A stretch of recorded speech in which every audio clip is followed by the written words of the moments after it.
창경궁 영춘헌의 깊은 밤. 촛불조차 숨을 죽인 채 가늘게 떨리고 있었습니다. 침전 안에는 오직 두 사람의 숨소리만이 교차하고 있었죠. 고열로 인해 초췌해진 정조 이산이 떨리는 손을 뻗어 한 남자의 소매자락을 잡았습니다. 그 남자는 정조가 자신의 사후, 세자를 지켜줄 유일한 방패라고 믿었던 인물, 바로 김조순이었습니다. 정조는 타들어가는 목소리로 마지막 힘을 쥐어짜내어 말했습니다. 조순아, 저 아이를 보아라. 이제 겨우 11살이 된 내 아들이다. 저 아이의 앞길에 얼마나 많은 늑대와 여우들이 도사리고 있겠느냐. 내가 믿을 수 있는 사람은 오직 너뿐이다.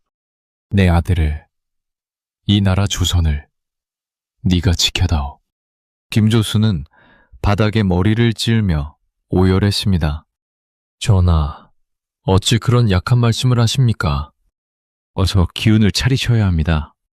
하지만 정조의 눈은 이미 먼 곳을 향하고 있었습니다. 그는 김조순에게 세자의 장인이 되어달라는 파격적인 부탁과 함께 어린 왕을 보필해달라는 고명신료의 임무를 맡겼습니다. 이것은 군신 간의 뜨거운 신뢰였을까요? 아니면 조선의 몰락을 재촉한 치명적인 실수였을까요? 역사는 때때로 가장 선한 의도에서 가장 잔혹한 비극을 인폐하곤 합니다. 정조가 내린 이 한마디의 유언은 훗날 안동김씨 60년 세도 정치라는 거대한 괴물을 탄생시키는 씨앗이 되었습니다. 오늘 우리는 정조의 승하와 함께 시작된 조선의 가장 어둡고도 치열했던 110년의 기록을 시작합니다. 이 거대한 서사를 함께 완주하시려면 구독과 좋아요로 이 채널의 사관이 되어 주십시오. 자, 정조의 숨이 멈춘 그 직후에 궁궐로 들어가 보겠습니다. 1800년 6월 28일, 조선의 태양이 졌습니다. 하지만 슬픔은 사치였습니다. 정조의 시신이 채 식기도 전에 대왕 대비 정순왕후 김씨가 움직이기 시작했기 때문입니다. 그녀는 정조와 평생을 대립했던 노론 벽파의 실질적인 수장이었습니다.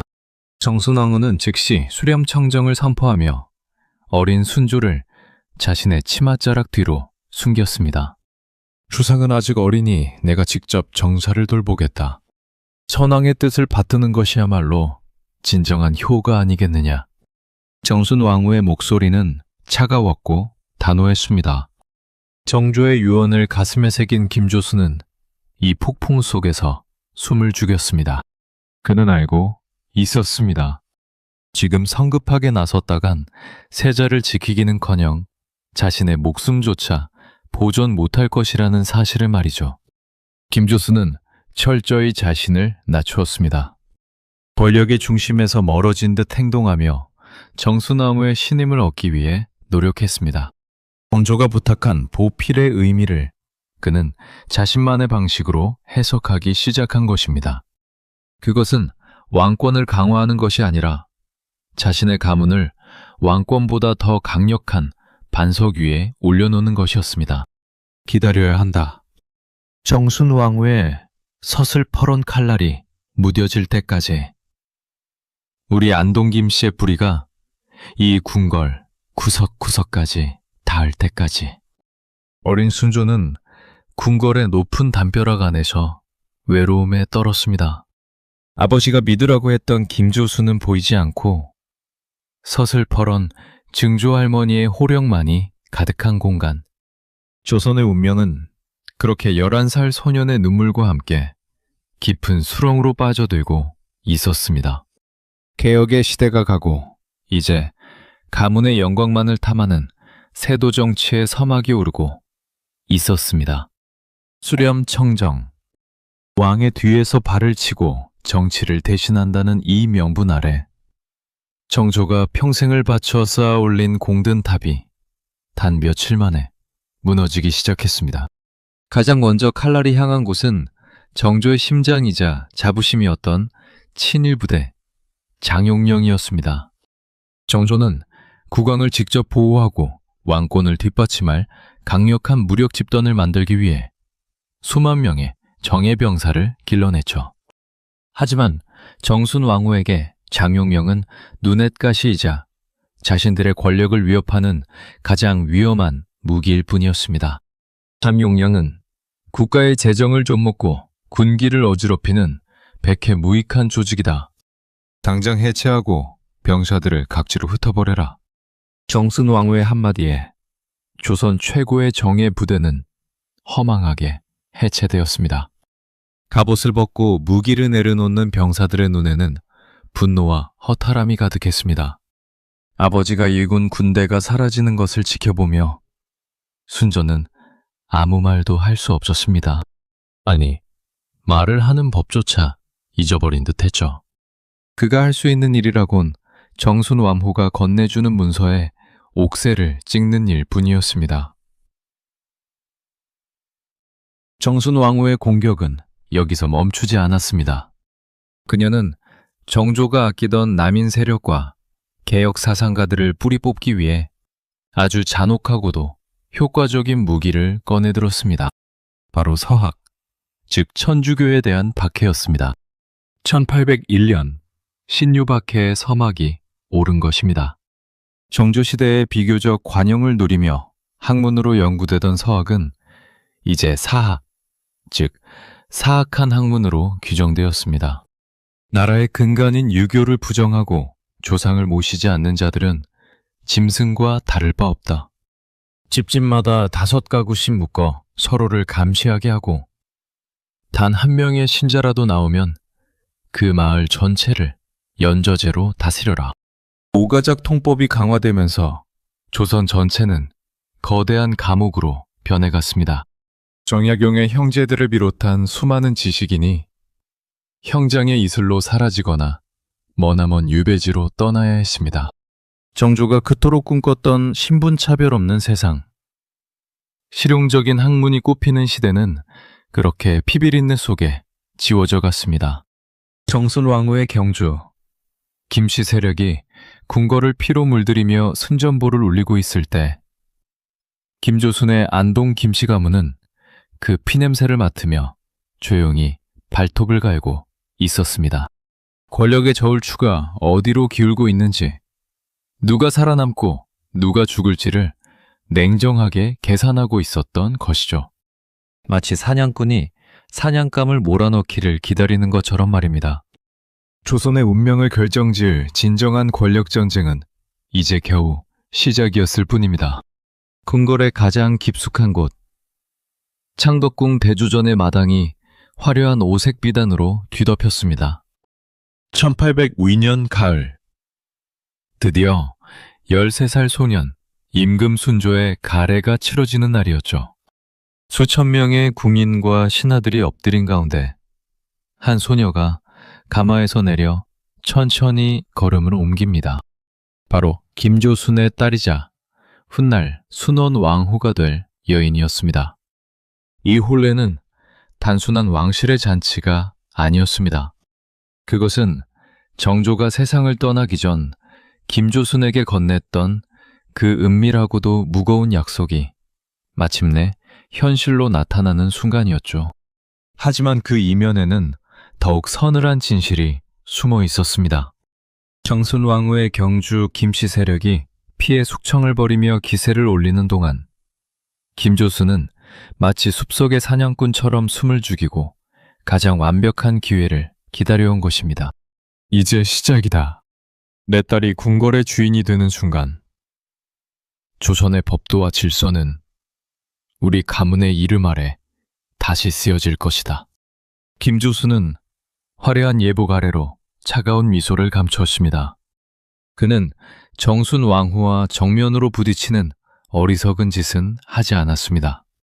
대신 그는 가장 확실한 방법, 즉 왕의 장인이 되어 권력의 심장부에 가문의 뿌리를 박는 길을 선택했죠. 이것이 바로 조선을 60년 동안이나 질식시키게 될 안동김씨 세도 정치의 진정한 출발점이었습니다. 혼례가 끝나자 궁궐의 공기는 미묘하게 바뀌기 시작했습니다. 어제까지 정순왕후의 눈치만 보던 신하들이 이제는 은근히 김조순의 집 앞으로 줄을 서기 시작한 것이죠. 김조순은 결코 서두르지 않았습니다.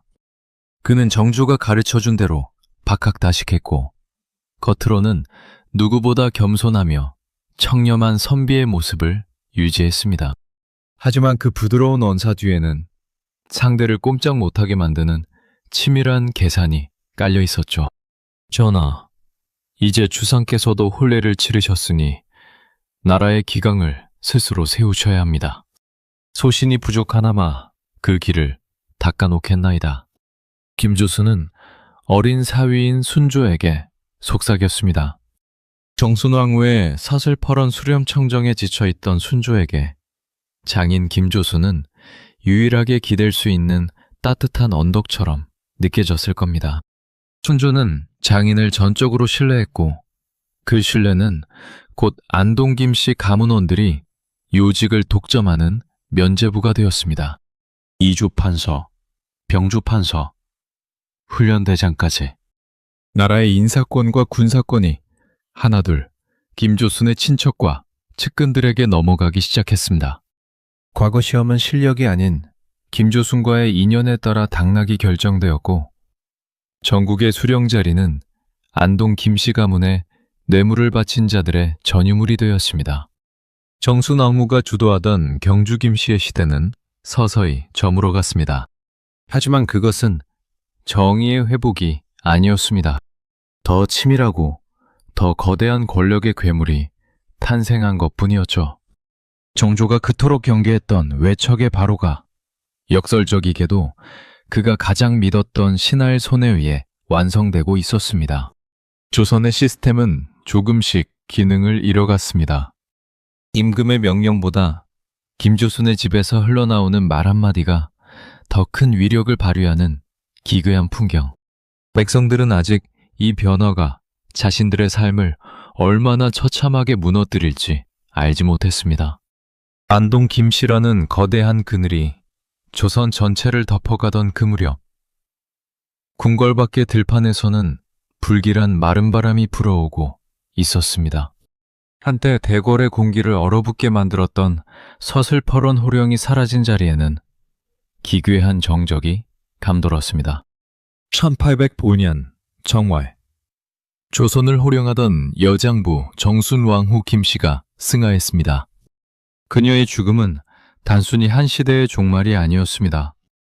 그것은 정조와 대립하며 왕권을 견제했던 보수 세력, 즉 벽파의 몰락을 알리는 신호탄이었습니다. 궁궐 마당에 엎드린 신하들 사이로 묘한 긴장감이 흐릅니다. 어제까지 정순왕후의 뒤에서 큰 소리를 치던 벽파 관리들은 이제 자신들의 목에 들어올 칼날을 예감하며 바들바들 떨고 있었습니다. 반면 김조순을 필두로 한 시파 세력은 표정 관리를 하며 조용히 주위를 살피고 있었죠. 대왕 대비께서 가셨으니 이제 이 나라의 기강을 바로잡아야 하지 않겠습니까? 누군가의 나지막한 한마디가 떨어지기가 무섭게 대대적인 숙청이 시작되었습니다. 여파의 거물들이 줄줄이 유배길에 올랐고 그들이 차지하고 있던 요직은 텅 비게 되었습니다. 하지만 그 빈자리를 채운 것은 정조가 꿈꿨던 고른 인재 등용이 아니었습니다. 그곳을 가득 채운 것은 오직 하나, 안동 김씨와 그들에게 줄을 댄 자들이었습니다. 이것은 조선 정치사의 거대한 변곡점이었습니다. 정조 시대까지는 아무리 싸우더라도 서로의 존재를 인정하며 견제하는 붕당 정치의 원칙이 어느 정도 작동했습니다. 하지만 이제는 달랐습니다. 한 가문이 권력을 독점하는 일당전제의 시대, 즉 세도 정치가 괴물처럼 몸집을 불리기 시작한 것입니다. 이제 조정에는 임금의 눈치를 보는 신하보다 김조순의 안색을 살피는 이들이 더 많아졌습니다. 과거 시험장은 실력을 겨루는 장소가 아니라 어떤 가문의 줄을 잡았느냐를 증명하는 통과 의례로 전락했습니다. 실력 있는 인재들은 지방으로 밀려나거나 아예 관직을 포기했고 오직 아첨에 능한 자들만이 임금의 주변을 에워쌌습니다. 주상전하, 이 모든 것이 나라를 안정시키기 위한 방편이옵니다. 저희 가문이 짊어진 짐이 무겁사오나 오직 전하만을 위해 헌신하겠나이다. 김조수는 여전히 겸손한 척했습니다. 그는 절대 왕보다 앞서 나가지 않았고 언제나 왕을 위하는 모양새를 취했죠. 하지만 실질적인 모든 결정은 김조순의 사랑방에서 이루어졌습니다. 왕은 그저 완성된 문서에 도장을 찍는 거수기에 불과해졌고 백성들은 왕의 얼굴보다 세도가들의 이름에 더 익숙해지기 시작했습니다. 조정의 균형이 무너지자 나라의 행정 시스템도 하나둘씩 고장이 나기 시작했습니다. 세금은 힘없는 백성들에게만 집중되었고 관리들은 백성을 지키는 대신 자신의 가문에 바칠 재물을 긁어모으는데 혈안이 되었습니다. 겉으로는 평화로운 듯 보였으나 조선이라는 거대한 배의 밑바닥에는 이미 검은 구멍이 뚫리고 있었던 것입니다. 중앙 권력이 특정 가문에 집중될수록 지방의 통제력은 약해졌습니다. 고통받는 백성들의 원성은 궁궐 담장까지 닿지 못했고 중간에서 그 목소리를 차단하는 것은 섀도가들의 두꺼운 손이었습니다. 억눌린 분노는 보이지 않는 곳에서 뜨겁게 달궈지고 있었죠. 그리고 그 분노가 폭발하는 데는 그리 오랜 시간이 걸리지 않았습니다. 천지를 뒤흔드는 함성과 함께 평안도 가산의 관아 건물이 시뻘건 불길에 휩싸였습니다. 거대한 도끼가 관아의 육중한 문을 박살냈고 낫과 죽창을 든 민초들이 성남 파도처럼 들이닥쳤죠. 1811년 12월의 매서운 칼바람 속에서 조선을 뒤흔든 거대한 폭풍, 홍경래의 난이 그 화려하고도 비극적인 막을 올린 순간이었습니다. 평안도 놈들이라고 개 취급을 하더니 이제는 그 개에게 물려 죽을 차례다. 선두의 선산에 평서 대장군이라 자칭한 홍경래의 목소리는 피 맺힌 절규와도 같았습니다. 그는 몰락한 양반이자 수차례 과거 시험에서 낙방하며 조선의 썩은 현실을 온몸으로 겪어낸 인물이었죠. 그의 뒤에는 농민들뿐만 아니라 땅을 잃은 유랑민, 차별에 신음하던 지역 지식인, 그리고 자금줄을 댄 부유한 상인들까지 서 있었습니다. 이것은 단순히 배고픈 자들의 우발적인 폭동이 아니었습니다. 무려 10년을 준비한 치밀한 반란이었죠. 조선 왕조는 건국 이래 평안도 사람들을 서북놈이라 부르며 철저히 차별해왔습니다. 아무리 뛰어난 능력을 갖춰도 중앙의 높은 관직은 꿈도 꿀 수 없었고 그들이 피땀 흘려 일궈낸 재물은 세도 정치가들의 배를 불리는 먹잇감이 될 뿐이었습니다. 우리가 언제까지 저 한양놈들의 종살이를 해야 한단 말이냐. 하늘이 이 썩은 나라를 버렸으니 이제 우리가 스스로 새 하늘을 열어야 한다. 홍경래의 외침에 평안도 전역이 들썩였습니다. 단 열흘 만에 가산과 박천, 정주를 비롯한 청천강 이북의 8구울이 반란군의 손에 떨어졌죠. 관군들은 겁에 질려 도망치기에 바빴고 백성들은 이들을 구세주처럼 반겼습니다. 하지만 이들의 승전보는 그리 오래 가지 못했습니다. 조정에서는 대규모 토벌군을 급파했습니다. 최신 화포와 조총으로 무장한 정예 관군들이 북쪽으로 진격했죠. 박천 전투에서 뼈아픈 패배를 당한 홍경래 일행은 최후의 보루인 정주성으로 들어가 성문을 걸어 잠갔습니다. 그곳에서 그들은 무려 넉 달 동안이나 굶주림과 추위를 견디며 처절한 수성전을 벌였습니다. 성 안에는 먹을 것이 떨어져 나무 껍질을 벗겨 먹으면서도 민초들은 끝까지 홍경래를 버리지 않았습니다. 왜였을까요? 그것은 그들이 평생 처음으로 느껴본 사람다운 대접이자 차별 없는 세상에 대한 마지막 희망이었기 때문입니다. 하지만 1812년 4월 관군이 성벽 밑을 파고 들어가 설치한 엄청난 양의 화약이 폭발하면서 정주성의 거대한 벽은 허무하게 무너져 내렸습니다. 먼지 구름 속에서 쏟아져 들어오는 관군의 칼날 앞에 홍경래는 마지막까지 저항하다 총탄에 맞아 쓰러졌습니다. 반란에 가담했던 수천 명의 민초는 형장의 이슬로 사라졌죠. 하지만 그들이 흘린 피는 헛되지 않았습니다. 홍경래의 난은 비록 실패로 끝났지만 조선의 지배층들에게 아주 명확한 경고를 보냈습니다. 임금이 나라를 지키지 못하고 세도가들이 백성을 수탈할 때 민초들은 언제든 세상을 뒤엎을 준비가 되어 있다는 사실을 말이죠. 정주성의 불길은 꺼졌지만 그 불씨는 백성들의 가슴 속으로 스며들어 훗날 더 거대한 불길로 타오른 날을 기다리게 됩니다. 이제 안동 김씨의 세도는 더욱 공고해졌고 어린 순조는 이 참혹한 사태를 겪으며 정치에 대한 모든 의지를 잃어버리고 맙니다. 나라의 기틀이 흔들리는 소리가 조선 팔도에 울려 퍼지고 있었습니다. 창덕궁 영경당의 아침 공기는 그 어느 때보다 날카롭게 빛나고 있었습니다. 21살의 청년 효명세자가 서한을 밀쳐내며 자리에서 일어났죠. 그의 눈빛은 병약하고 무기력했던 아버지 순조와는 전혀 달랐습니다. 내 오늘 이 비뚤어진 조정을 바로잡을 것이다. 더 이상 가문의 이름이 국법 위에 군림하는 꼴은 보지 않겠다.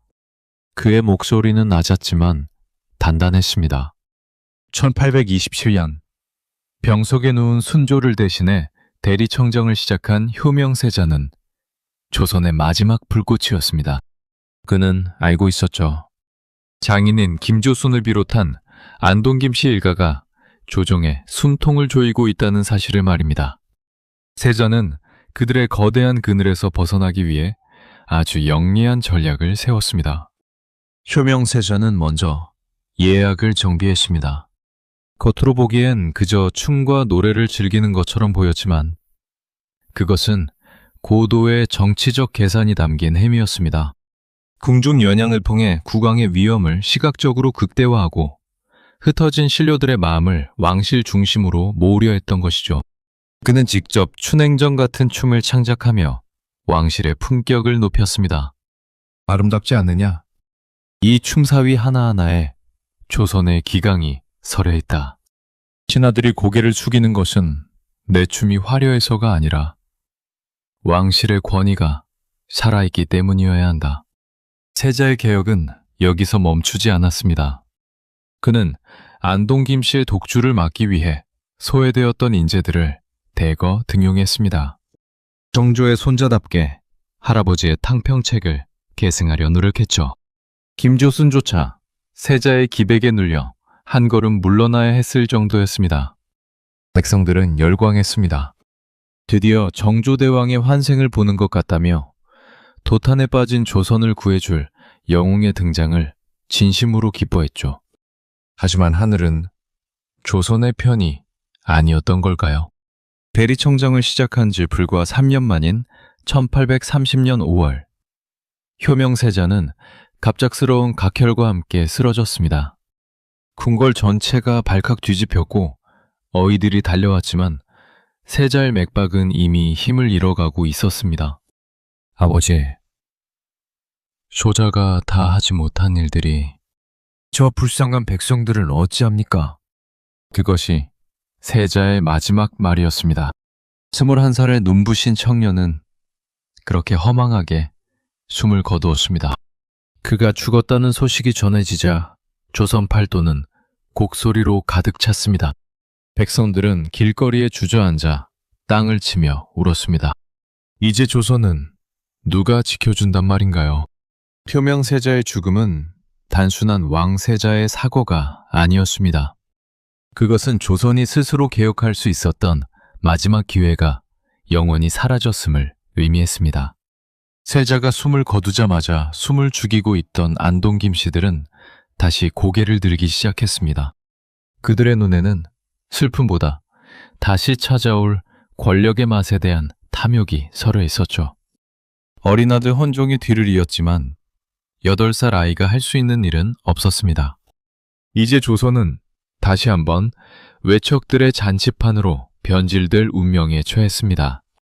효명세자가 꿈꿨던 찬란한 조선의 봄은 그렇게 짧은 꿈으로 끝나버리고 말았습니다. 창덕궁 인정전 앞마당에 늘어선 백관들의 머리가 바닥에 닿을 듯 낮게 엎드려 있습니다. 그들 사이로 흐르는 긴장감은 한여름의 무더위보다 더 숨막히게 다가왔죠.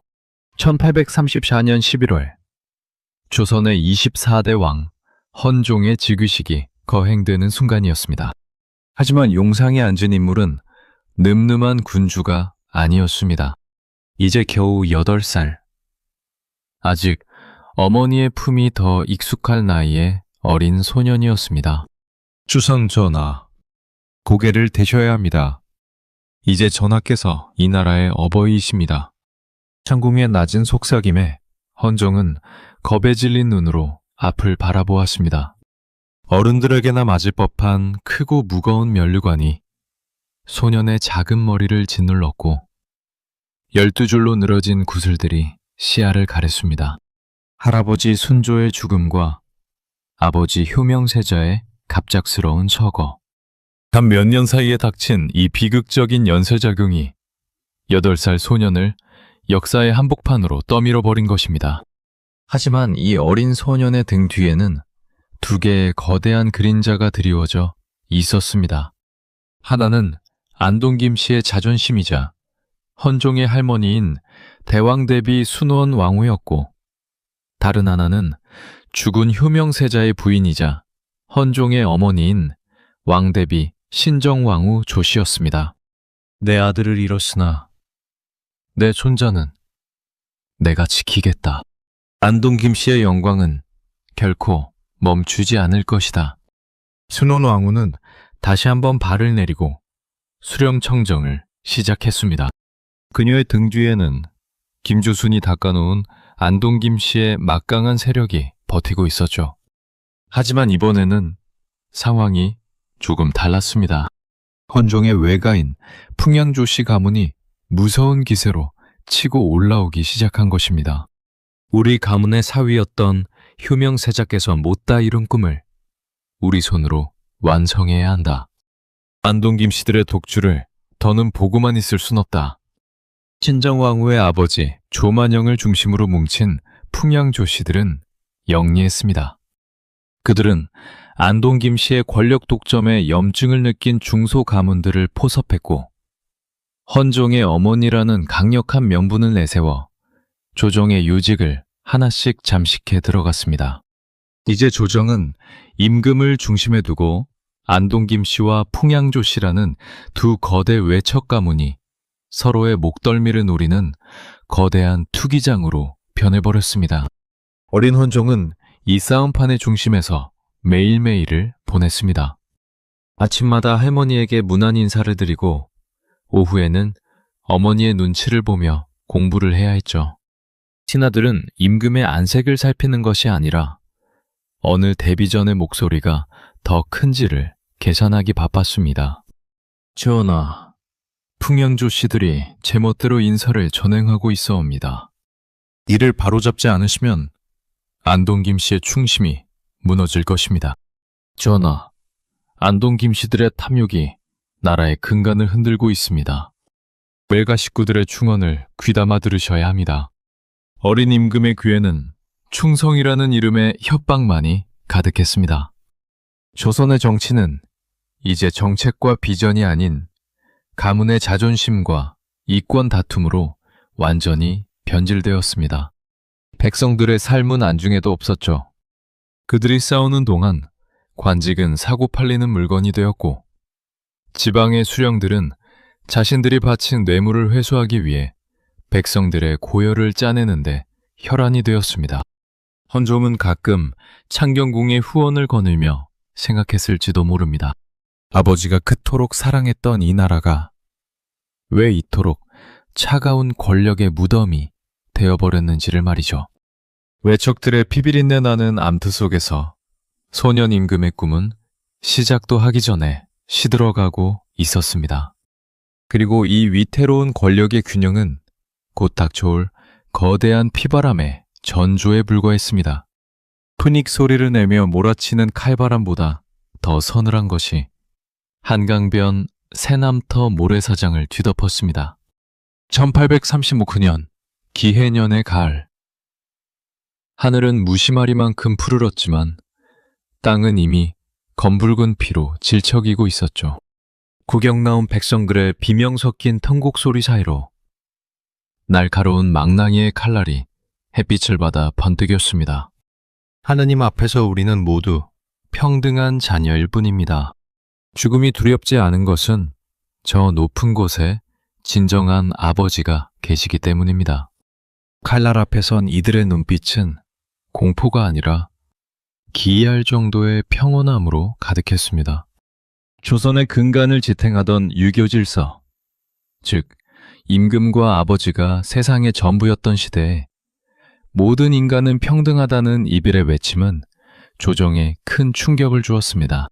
하지만 이 비극적인 처형의 이면에는 종교적인 신념보다 더 차갑고 비열한 정치적 계산이 깔려 있었습니다. 권력을 잡은 풍양조씨 세력은 천주교를 단순한 사교가 아닌 경쟁 가문인 안동 김씨를 무너뜨릴 완벽한 무기로 보았습니다. 안동 김씨들이 비교적 천주교에 관대했다는 점을 노려 서학을 믿는 무리들을 소탕한다는 명분 아래 그들과 연결된 정적들을 한꺼번에 쓸어버리려 한 것이죠. 이것이 바로 기해박해의 잔인한 진실입니다. 보시오. 안동 김씨들이 감싸고 돌던 자들이 나라의 근본을 어떻게 허물고 있는지, 이 피해 책임은 오직 그들에게 있습니다. 조정에서 울려 퍼지는 풍양조씨들의 호통은 곧 전국적인 검거 선풍으로 이어졌습니다. 정약용의 조카 정하상을 비롯해 프랑스에서 온 선교사들까지 차가운 칼날 아래 목숨을 잃었습니다. 5집을 하나로 묶어 서로 감시하게 하는 오가작 통법은 이제 이웃이 이웃을 고발하게 만드는 잔혹한 통제 수단이 되어버렸죠. 어린 임금 헌종은 이 참혹한 광경을 지켜보며 무슨 생각을 했을까요? 옥좌에 앉아 피비린내 진동하는 보고서를 읽어야 했던 소년의 눈에는 나라를 지키려는 정의보다는 권력을 유지하기 위해 인간의 존엄마저 짓밟는 어른들의 탐욕이 먼저 보였을지도 모릅니다. 조선은 점점 더 폐쇄적인 길로 들어서고 있었습니다. 외부에서 불어오는 변화의 바람을 창과 칼로 막으려 했고 백성들의 가슴 속에 싹튼 새로운 세상에 대한 갈망을 피로 덮으려 했습니다. 하지만 땅에 뿌려진 피는 사라지지 않았습니다. 그것은 훗날 조선의 낡은 껍데기를 깨트리고 나올 거대한 변화의 씨앗이 되어 깊은 곳에 자리를 잡았습니다. 새남터의 모래바람은 잦아들었지만 이제 조선은 또 다른 거대한 폭풍을 마주하게 됩니다. 피냄새를 맡고 다가오는 것은 비단 조정의 관리들 뿐만이 아니었습니다. 저 먼 바다 너머에서 조선의 빗장을 억지로 열어젖히려는 검은 그림자들이 서서히 다가오고 있었기 때문입니다.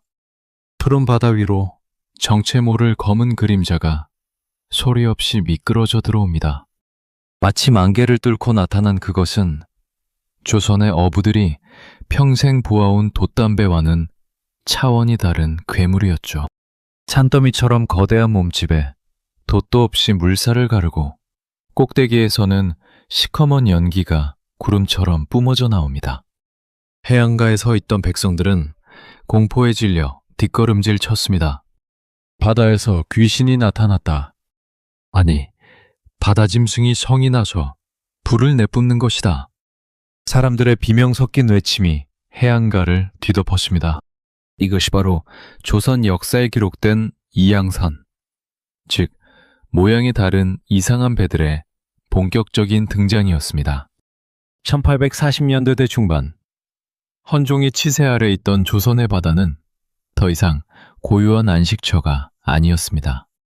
영국, 프랑스, 러시아의 군함들이 약속이라도 한 듯 조선의 동해와 서해를 훑고 지나가기 시작한 것이죠. 조정은 발칵 뒤집혔습니다.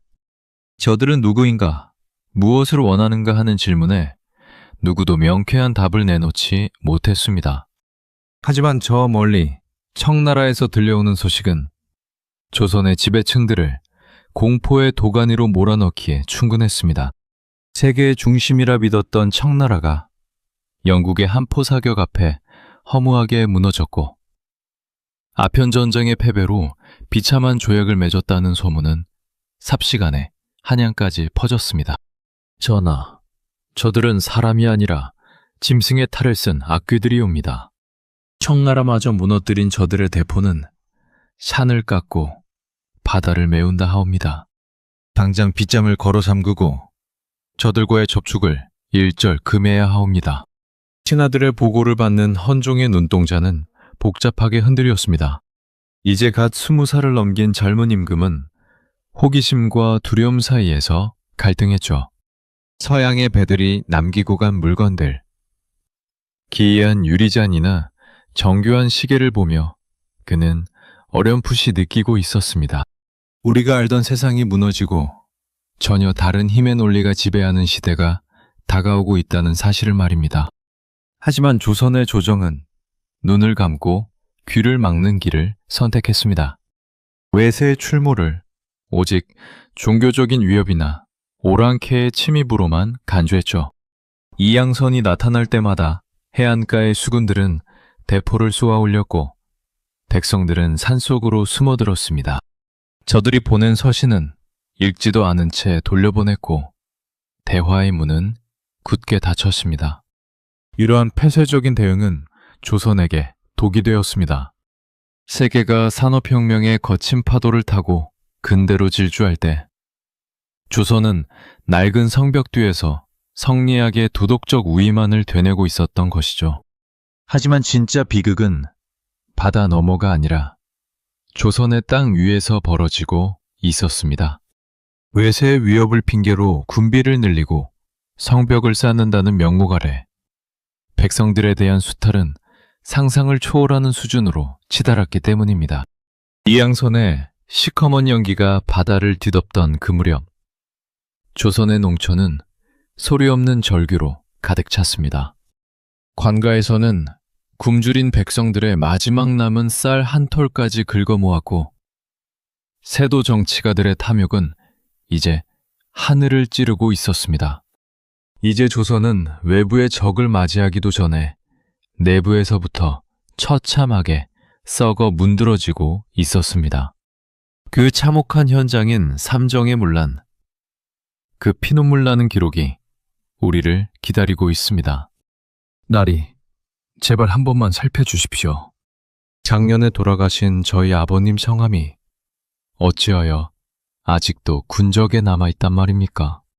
먹일 입이 줄어든 것도 서러운데 죽은 사람 몫에 군포까지 내라 하시면 저희 식구는 다 굶어 죽으라는 말씀이십니까?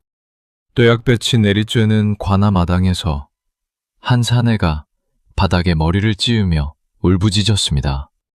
하지만 돌아오는 것은 따뜻한 위로가 아니었습니다. 서슬퍼런 아전의 가느다란 눈매가 샤넬을 훑더니 이내 차가운 비웃음이 쏟아졌죠. 네 이놈, 어디서 감히 관청의 장부를 의심하느냐? 내 아비가 죽었으면 그 아들인 네가 내는 것이 당연한 이치건을. 정 억울하면 네 품 안에 갓난쟁이 목까지 한꺼번에 받아내랴.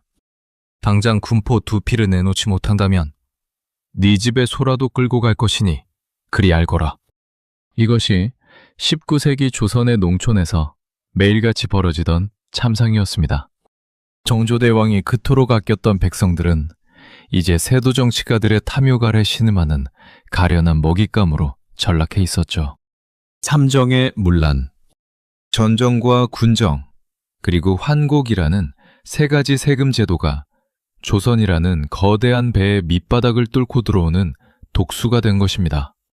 가장 먼저 땅에 매기는 세금인 전정부터 썩어 문드러졌습니다. 땅의 크기를 속여 세금을 더 걷는 것은 예산일이었고 있지도 않은 땅에 세금을 매기는 백지징세까지 판을 쳤습니다. 지방의 수령들은 한양의 세도가들에게 바친 뇌물을 회수하기 위해 백성들의 논밭을 이잡듯 뒤졌습니다. 하지만 진짜 악마의 제도라고 불렸던 것은 군정이었습니다.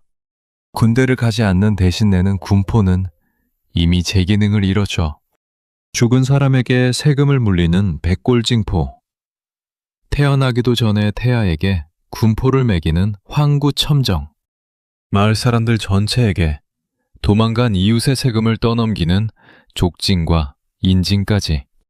백성들은 눈을 뜨면 늘어나는 세금 고지서에 가슴을 쳐야 했습니다. 마지막으로 황곡은 백성들의 숨통을 완전히 끊어놓았습니다. 본래 흉년의 곡식을 빌려주어 백성을 구제하려던 이 아름다운 제도는 고리대금업보다 더 지독한 수탈수단으로 변질되었습니다. 아전들은 창고에 모래와 결을 섞은 썩은 곡식을 가득 채워놓고는 필요치도 않은 백성들에게 강제로 빌려주었습니다. 그리고 가을이 되면 그 몇 배에 달하는 맑은 곡식을 이자로 뜯어갔죠. 오죽하면 백성들 사이에서 이런 말까지 돌았겠습니까? 호암마마보다 무서운 것이 아전의 장부여. 저승사자보다 두려운 것이 관아의 포졸이다. 견디다 못한 농민들은 하나둘 정든 고향을 등지기 시작했습니다. 세금을 피해 깊은 산속으로 들어가 화전민이 되거나 산적의 무리에 가담해 차라리 도적이 되는 길을 택했습니다. 마을은 텅 비어 폐허가 되었고 잡초만 무성한 논밭에는 까마귀 떼만이 울어댔습니다. 한양의 세도가들이 화려한 연회를 베풀며 비단 옷을 뽐낼 때 조선의 뿌리인 민초들은 흙을 씹으며 연명하고 있었습니다. 옥좌에 앉은 임금에게 이 피눈물 나는 목소리는 전달되지 않았습니다. 장막 뒤의 세도가들이 철저히 귀를 막고 있었기 때문이죠.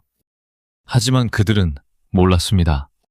억눌린 분노는 사라지는 것이 아니라 땅 밑에서 마그마처럼 들끓고 있다는 사실을 말입니다. 이제 조선 탈도는 거대한 화약고가 되어가고 있었습니다. 작은 불씨 하나만 있으면 언제든 폭발할 준비가 된 이 위험한 평화. 백성들의 절규가 노래가 되고 그 노래가 무기가 되어 돌아온 날이 머지 않았습니다. 과연 이 처절한 어둠 끝에 조선은 어떤 운명을 맞이하게 될까요?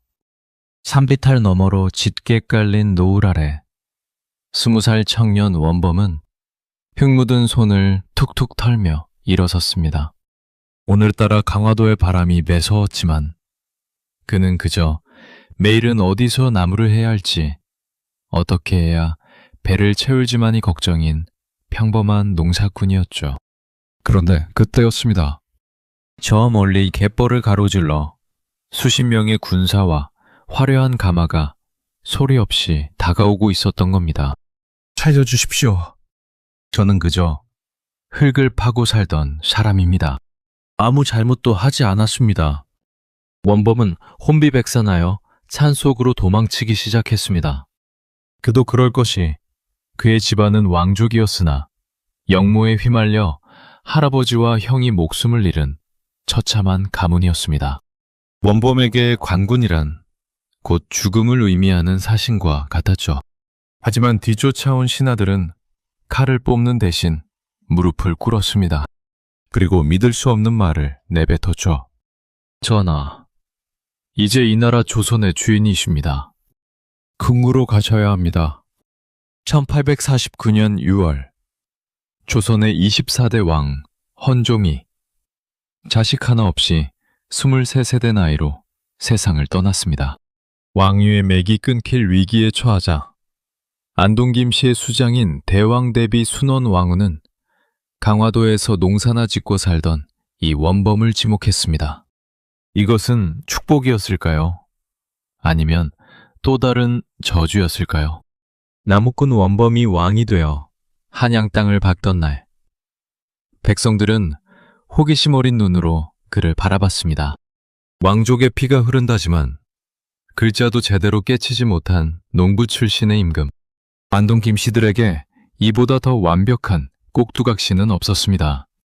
그들은 원범을 철종이라는 이름으로 용상에 앉혀두고 뒤에서는 자신들의 주머니를 채울 계산기를 두드리고 있었죠. 전하, 어려운 정사는 저희에게 맡기시고 전하께서는 그저 대궐의 편안함을 누리소서. 철종은 화려한 비단옷을 입고 산의 진미를 마주했지만 그의 마음은 여전히 강화도의 보리밥과 나무 그늘 아래를 그리워했습니다. 궁궐의 복도는 숨이 막혔고 대신들의 아첨 섞인 보고는 도무지 무슨 뜻인지 알 수 없었죠. 안동 김씨들은 철종에게 자신의 가문 여식을 왕비로 드리게 하여 그를 겹겹이 포위했습니다. 철종은 왕이었으나 궁궐이라는 거대한 감옥에 갇힌 죄수와 다를 바 없었습니다. 하지만 철종은 바보가 아니었습니다. 시간이 흐르며 그는 자신의 이름으로 백성들이 얼마나 처참하게 수탈당하고 있는지 깨닫기 시작했죠. 삼정의 문란으로 피눈물을 흘리는 백성들의 소식이 들려올 때마다 그는 강화도에서 함께 땀 흘리던 이웃들의 얼굴을 떠올렸습니다. 내 이놈들, 내가 비록 배운 것 없는 농사꾼 출신이라 하나 백성들이 굶어 죽는 꼴을 보고만 있지는 않을 것이다. 삼정을 바로잡을 관청을 세우고 탐과 놀이를 엄단하라. 철종은 나름의 개혁을 시도했습니다. 하지만 안동 김씨라는 거대한 방위는 농부 출신 임금의 가녀린 발버둥으로 꿈쩍도 하지 않았습니다. 그가 내리는 명령은 궁궐 문턱을 넘기도 전에 세도가들에 의해 가로막혔고 실망한 철종은 점점 술과 여색으로 마음의 상처를 달래기 시작했습니다. 조선의 마지막 희망이 될 수도 있었던 청년은 그렇게 무력감 속에서 시들어갔습니다. 농부에서 왕이 된 사나이 철종. 그의 기구한 운명은 조선이라는 국가가 얼마나 깊이 병들었는지를 보여주는 상징과도 같았습니다. 왕권은 땅에 떨어졌고 세도가들의 탐욕은 이제 멈출 줄을 몰랐습니다. 그리고 이 억눌린 에너지는 결국 조선 팔도를 피로 물들이 거대한 폭발로 이어지게 됩니다. 죽여라. 저 백성들의 고열을 짜내는 흡혈귀 같은 놈을 당장 끌어내어 죽여라. 1862년 2월의 어느 차가운 새벽, 경상도 진주관하의 육중한문이 성남 민초들의 발길질에 산산조각 났습니다. 머리에 하얀 띠를 두른 수만 명의 농민이 낫과 죽창을 들고 파도처럼 밀려들었죠. 관아마당을 가득 메운 횃불은 마치 지옥의 불길처럼 넘실거렸고 그 불빛 아래서 한 남자가 사시나무 떨듯 떨고 있었습니다. 바로 진주병사 백낙신이었습니다. 백낙신은 세도 정치가 낳은 전형적인 탐관오리였습니다. 그는 부임하자마자 온갖 구실을 붙여 백성들의 재산을 갈취했죠.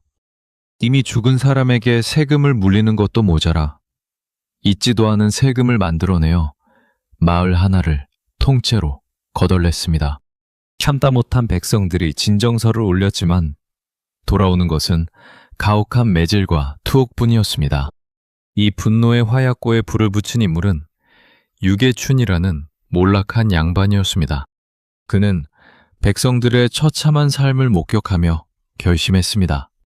두걸하며 살 바엔 싸우다 죽겠노라고 말이죠. 동포들이여, 우리가 언제까지 저들의 먹잇감이 되어야 합니까? 저들은 우리의 피를 마시고 살을 베어가며 웃고 있습니다. 오늘 우리는 사람이 사람답게 사는 세상을 위해 일어설 것입니다. 유계춘의 외침은 진주 벌판을 넘어 영남 전체로 퍼져나갔습니다. 농민들은 하얀 천으로 머리띠를 만들어 둘렀습니다. 이것은 죽음을 각오했다는 결의이자 억울하게 죽어간 이웃들을 추모하는 상징이었죠. 진주에서 시작된 불길은 삽시간에 삼남 지방 전체를 집어삼켰습니다. 경상도에서 전라도로, 다시 충청도로. 횃불은 꺼질 줄 모르고 번져나갔고 전국 70개가 넘는 고을에서 함성이 터져나왔습니다. 이것이 바로 임술밀란의 시작이었습니다. 한영의 주정은 공포에 휩싸였습니다. 단순히 굶주린 백성들의 소요인 줄 알았는데 그 기세가 왕조의 근간을 뒤흔들 정도로 강력했기 때문입니다. 강화도에서 올라와 허수아비 왕으로 살던 철종도 이번만큼은 그냥 넘어갈 수 없었습니다. 그는 삼정의 문란을 바로잡기 위해 삼정 이정청을 설치하고 안핵사를 파견했습니다. 하지만 그것은 소 잃고 외양간 고치는 격이었습니다. 관리들은 겉으로는 백성을 위하는 척했지만 뒤에서는 여전히 자신의 이익을 챙기기에 바빴습니다. 주동자인 유계춘을 비롯한 수많은 민초가 형장의 이슬로 사라졌고 나는 진압되었습니다. 하지만 백성들의 가슴 속에 타오른 저항의 불씨는 결코 꺼지지 않았습니다. 진주 벌판에 뿌려진 피는 훗날 동학 농민혁명이라는 더 거대한 파도로 돌아오게 됩니다. 세도 정치의 끝자락에서 조선의 기틀은 이미 회복 불가능할 정도로 무너져 내리고 있었습니다. 그리고 이 혼란의 소용돌이 속에서 철종의 맥박은 서서히 잦아들고 있었죠. 이제 조선은 임금이 없는 거대한 공백을 향해 달려가고 있었습니다. 과연 이 무너진 나라를 누가 다시 세울 수 있을까요? 왕실의 가장 구석진 곳에서 누구도 예상치 못한 인물이 역사의 전면으로 걸어나올 준비를 하고 있었습니다. 황덕궁 대조전의 밤은 숨이 막힐 듯 무거웠습니다. 1863년 12월 거친 기침 소리가 잦아들 무렵 철종의 눈가에서 마지막 눈물이 흘러내렸습니다. 왕의 숨이 멎었음을 알리는 내관의 곡성이 울려 퍼지자 궁궐은 순식간에 혼란에 빠졌죠.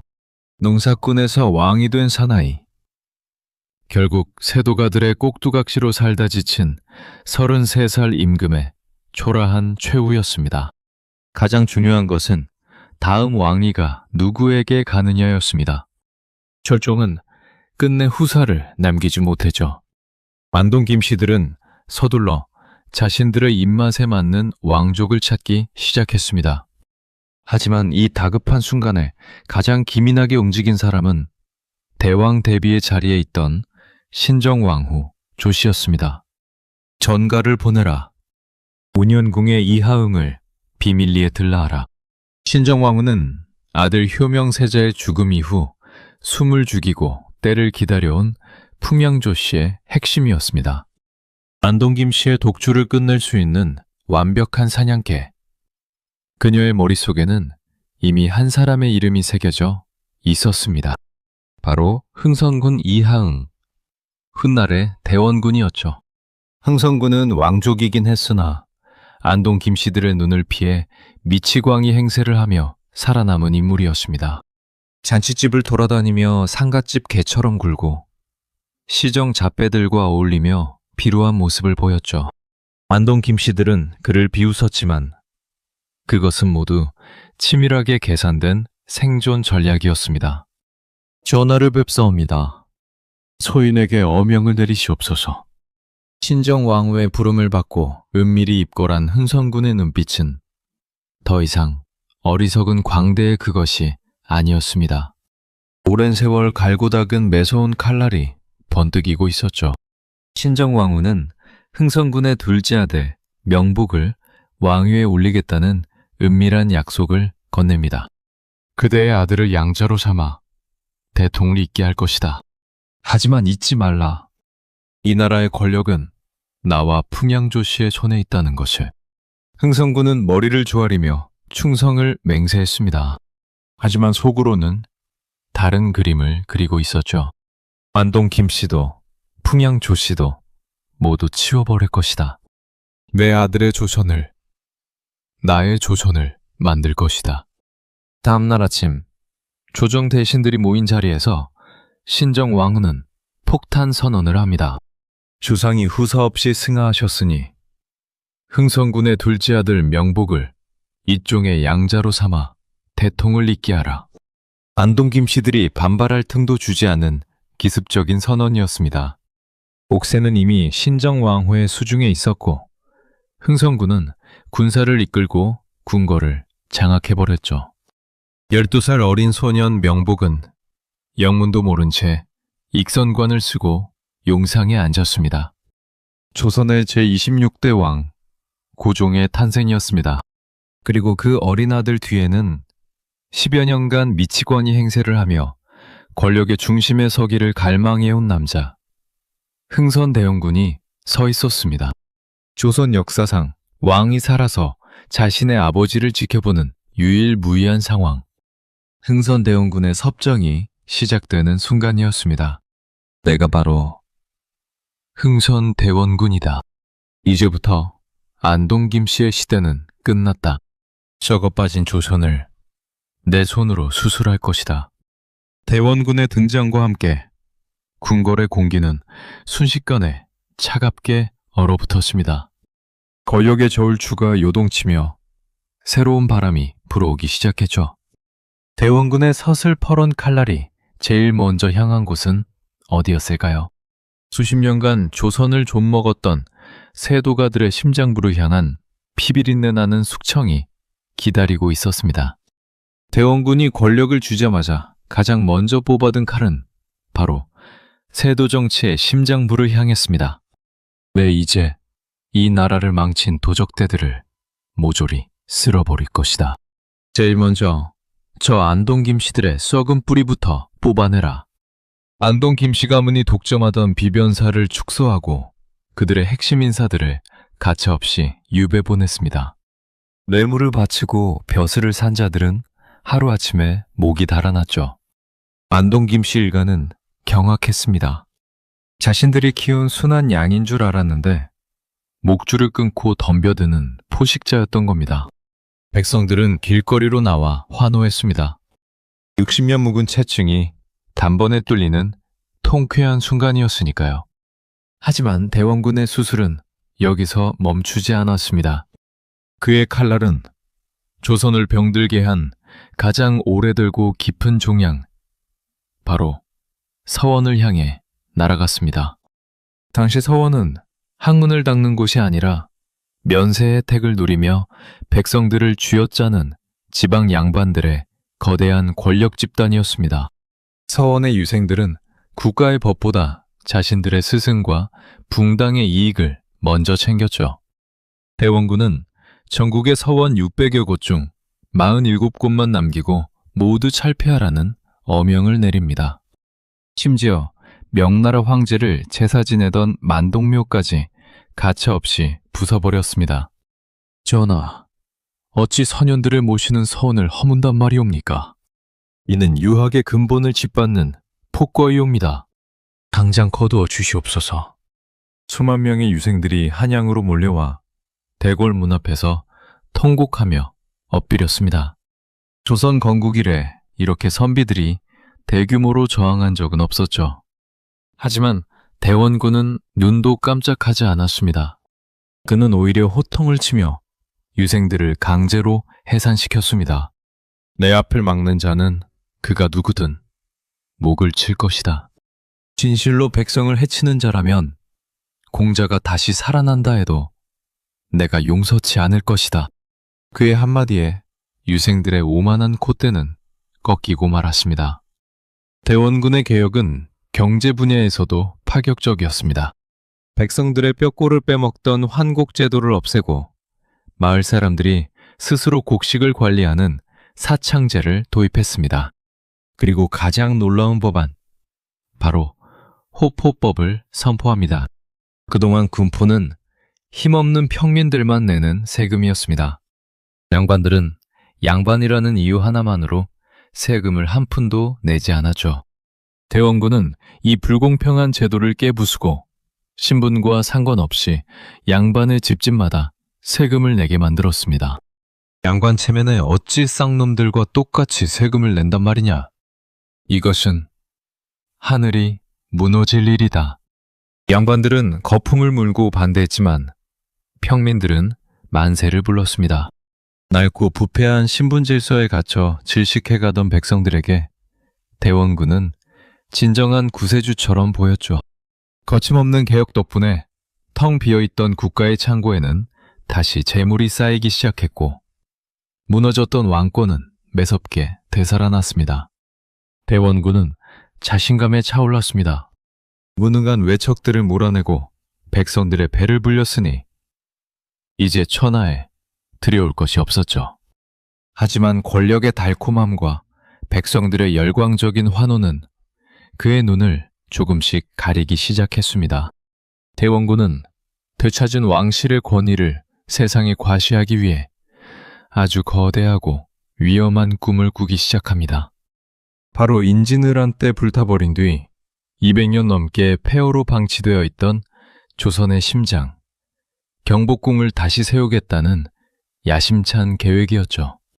하지만 이 웅장한 별정이 훗날 백성들의 등에 어떤 비수를 꽂게 될지 이때는 아무도 짐작하지 못했습니다. 어기여차, 어기여차. 무거운 돌덩이를 끄는 인부들의 구령 소리가 한양 땅을 쩌렁쩌렁 울렸습니다. 뿌연 흙먼지가 하늘을 뒤덮은 가운데 수만 명의 백성들이 등골이 휘어라 목재를 나르고 있었죠. 270년 동안 잡초만 무성하던 폐허, 바로 인진을 때 불타버린 조선의 정궁, 경복궁의 거대한 뼈대가 다시 세워지는 현장이었습니다. 흥선대원군은 언덕 위에서 이 장엄한 광경을 내려다보며 벅찬 가슴을 쓸어내렸습니다. 내 기필코 저 궁궐을 천하에서 가장 크고 화려하게 지어낼 것이다. 그리하여 감히 어느 누구도 우리 왕실을 넘보지 못하게 할 것이다. 대원군의 야심은 거대했습니다.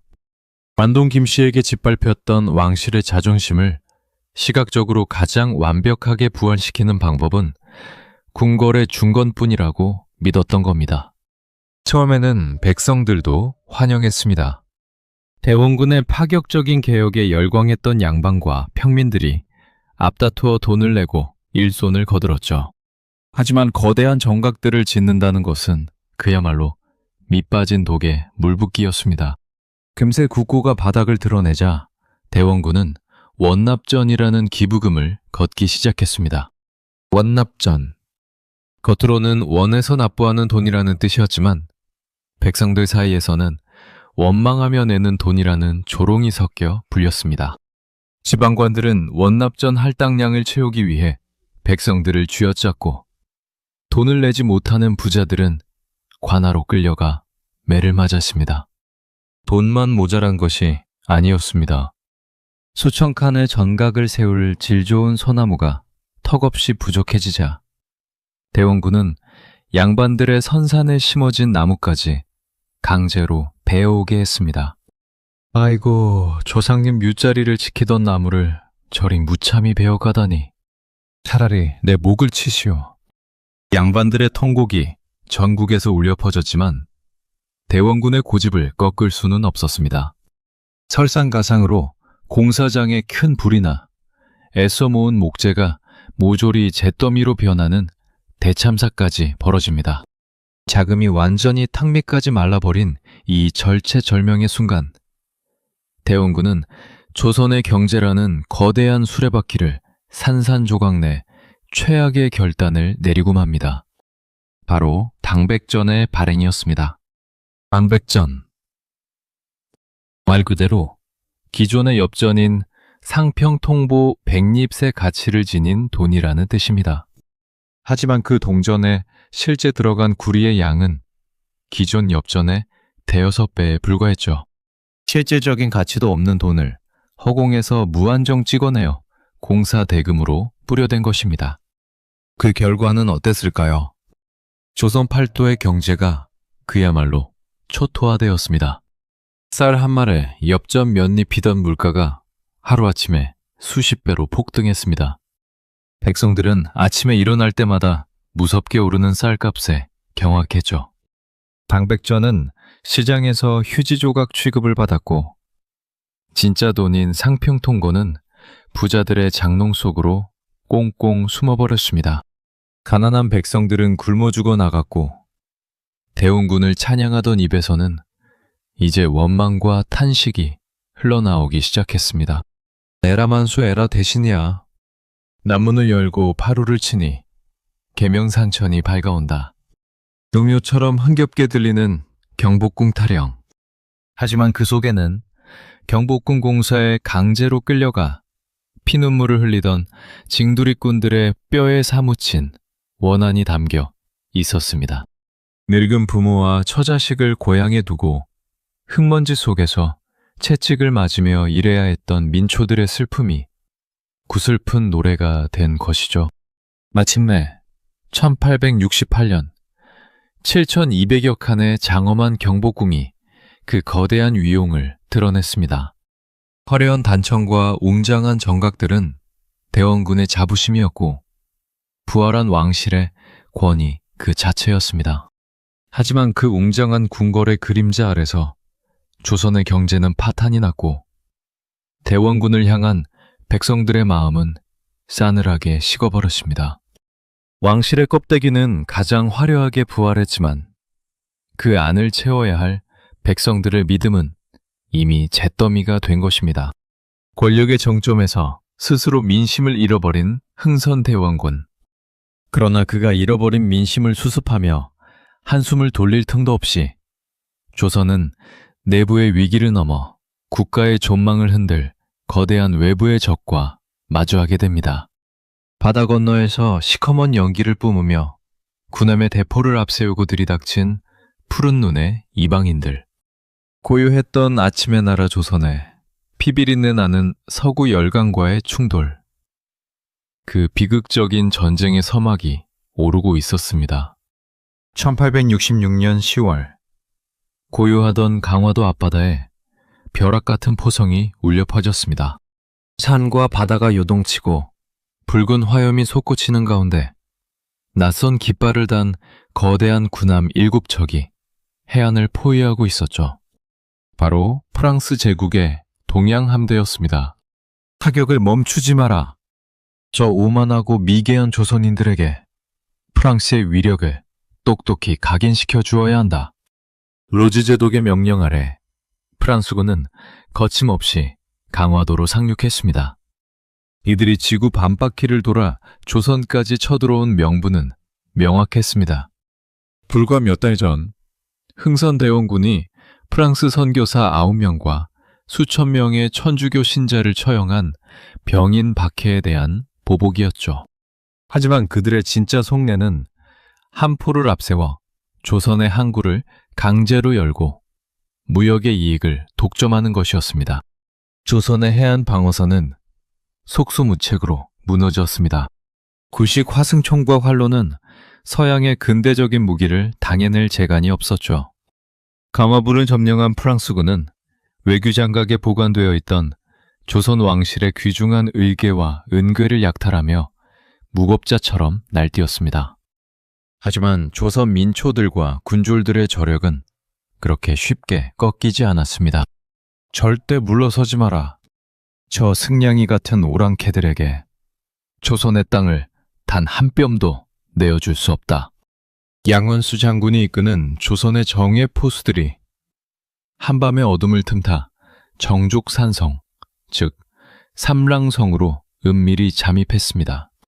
그리고 며칠 뒤 자만심에 빠져 산성을 기어오르던 프랑스군을 향해 맹렬한 십자포화를 퍼부었죠. 산골짜기를 울리는 총성과 함께 프랑스군 사상자가 속출하자 당황한 로즈 제독은 결국 체면을 구긴 채 함대를 철수하고 맙니다. 이것이 바로 병인 양요입니다. 이 전투의 승리는 대원군에게 엄청난 자신감을 안겨주었습니다. 서양 오랑캐의 무기가 아무리 뛰어나다 한들 우리의 결기를 꺾지는 못한다. 대원군의 쇄국 의지는 바위처럼 단단해졌죠. 하지만 그 고요함은 오래가지 않았습니다. 불과 5년 뒤인 1871년 이번에는 별이 박힌 성조기를 달고 온 미국의 덩치 큰 군함들이 강원도 앞바다를 시커멓게 덮었습니다. 미국식이 내세운 명분은 5년 전 평양 대동강에서 조선 관민들에게 불타 침몰한 상선 제너럴 셔먼호 사건에 책임을 묻겠다는 것이었습니다. 조선 조정이 평화적인 협상과 개항을 거부하자 미국은 즉각 무자비한 한포 사격을 쏟아부었습니다. 신미양유에 참혹한 막이 오른 것입니다. 미군의 압도적인 화력 앞에 초지진과 덕진진이 차례로 쑥대밭이 되었습니다. 그리고 마침내 최후의 방어선인 광성보에서 조선군과 미군 해병대의 피비린내 나는 결전이 벌어졌습니다. 어제현 장군이 이끄는 광성보의 수비대는 그야말로 지옥불 속에서 싸웠습니다. 장군, 탄약이 모두 떨어졌사옵니다. 더 이상 저들을 공격할 화약이 없습니다. 피투성이가 된 도관의 절규에 어제현 장군은 부러진 칼을 치켜들며 피토하듯 외쳤습니다. 돌을 주워 던져라. 돌마저 떨어지면 흙을 쥐어 뿌리고 맨주먹으로라도 저들의 숨통을 끊어놓아야 한다. 살아서 이 진지를 내어주지 마라. 포탄의 진지가 무너져 내리는 와중에도 조선군 중 단 한 명도 도망치지 않았습니다. 총알이 떨어지면 돌을 던졌고 무기가 부러지면 흙먼지를 흩뿌리며 미군의 총검에 맨몸으로 맞섰습니다. 스스로 바다에 몸을 던져 장렬히 전사하는 병사들을 보며 미군은 아연실색했습니다. 전투 자체는 압도적인 화력을 앞세운 미군의 승리였고 어제현 장군의 깃발인 수작이마저 적의 손에 넘어갔습니다.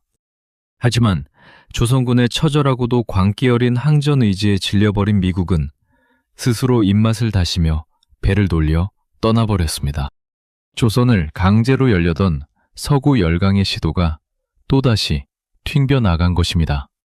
두 번의 커다란 전쟁을 겪으며 흥선대원군의 신념은 이제 흔들릴 수 없는 절대적인 종교가 되었습니다.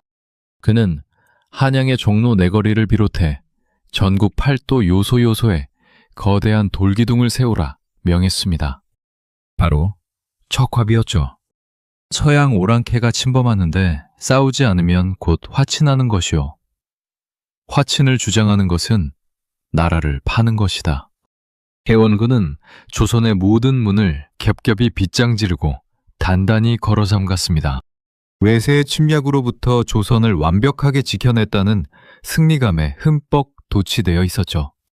하지만 그 굳게 닫힌 성벽 밖에서 세계는 조선이 상상조차 할 수 없는 무서운 속도로 팽창하고 있었습니다. 더욱 치명적인 것은 대원군이 바다 너머를 주시하며 스스로 승리에 취해 있는 사이 궁궐의 가장 은밀한 곳에서 대원군의 권력을 정조준하는 날카로운 비수가 조용히 벼려지고 있었다는 사실입니다.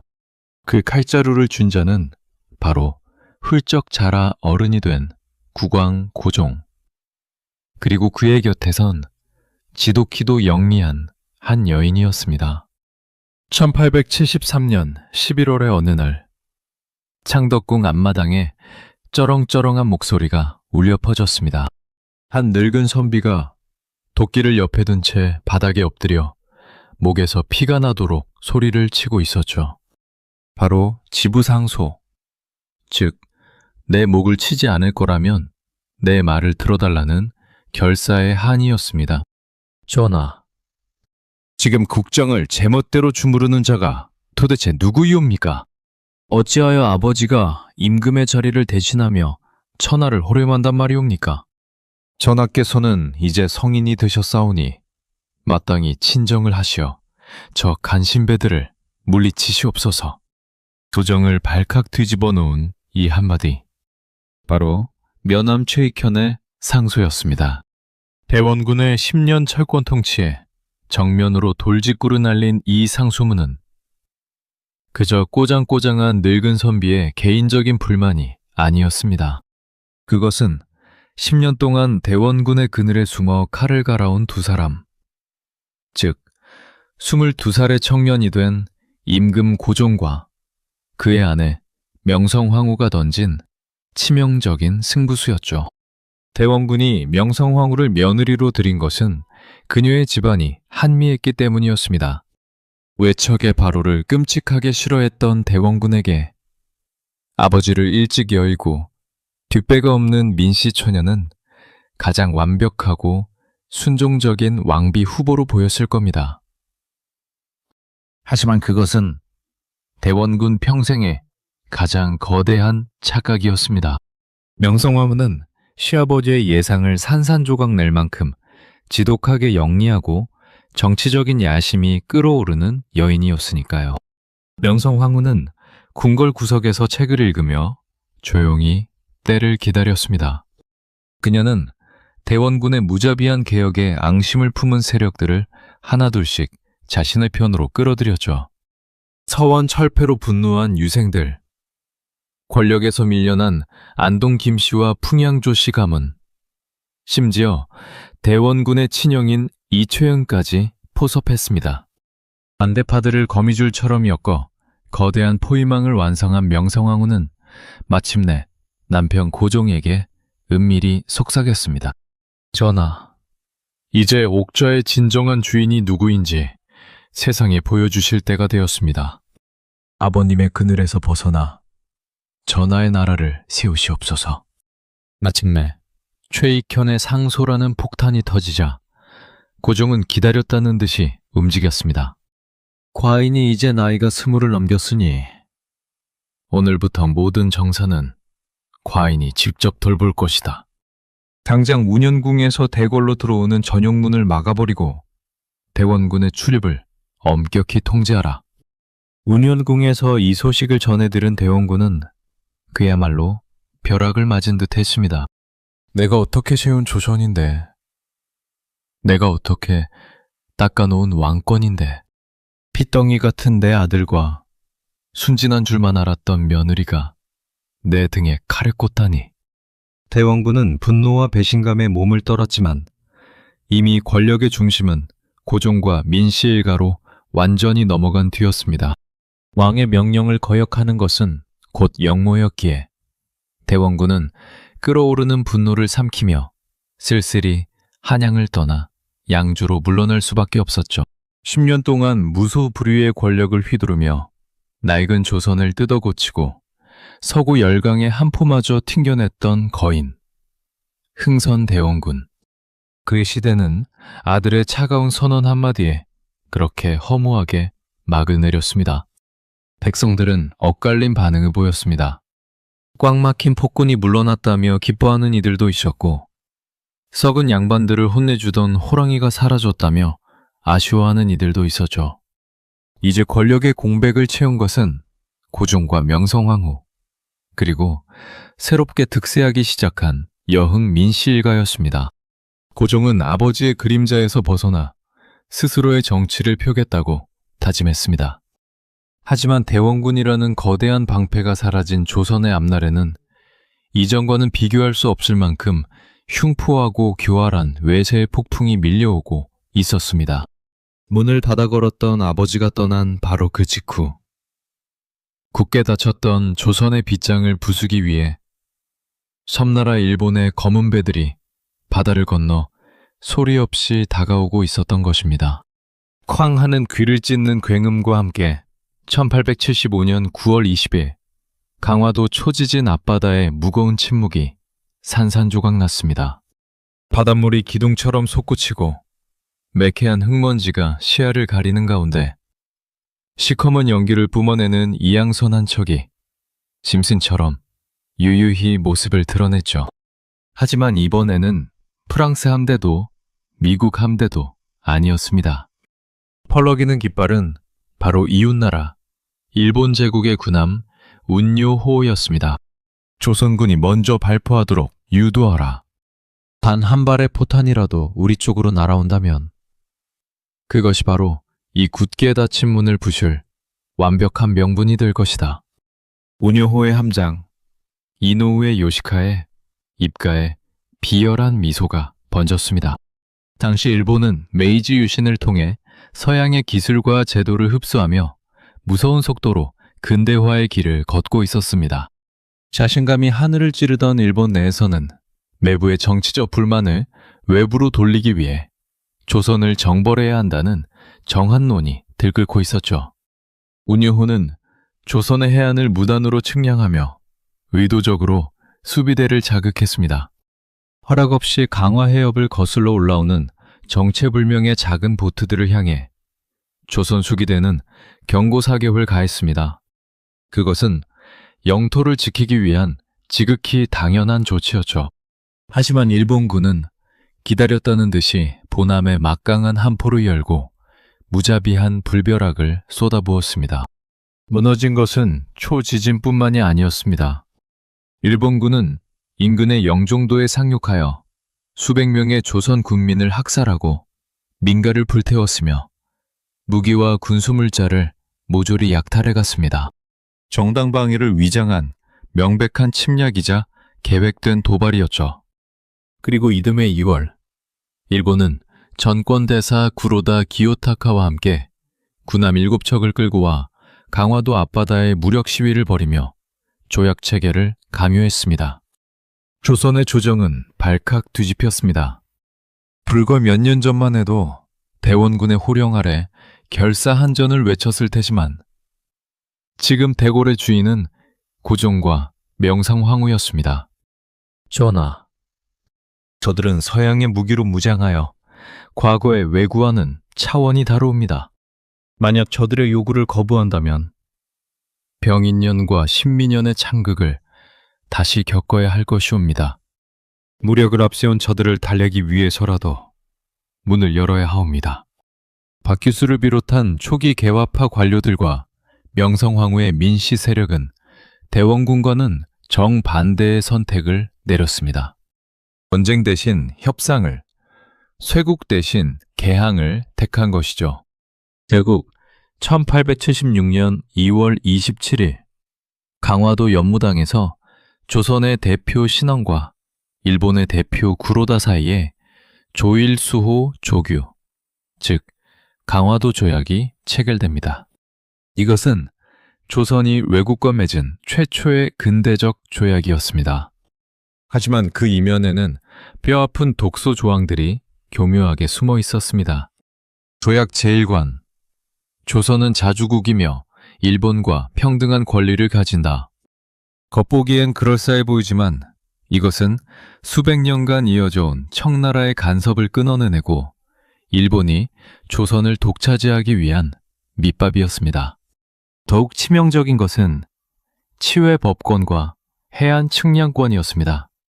조선 땅에서 일본인이 죄를 지어도 조선의 법으로 처벌할 수 없게 되었고 일본 군함이 조선의 바다를 제집 드나들듯 샅샅이 뒤지며 지도를 그릴 수 있게 된 것이죠.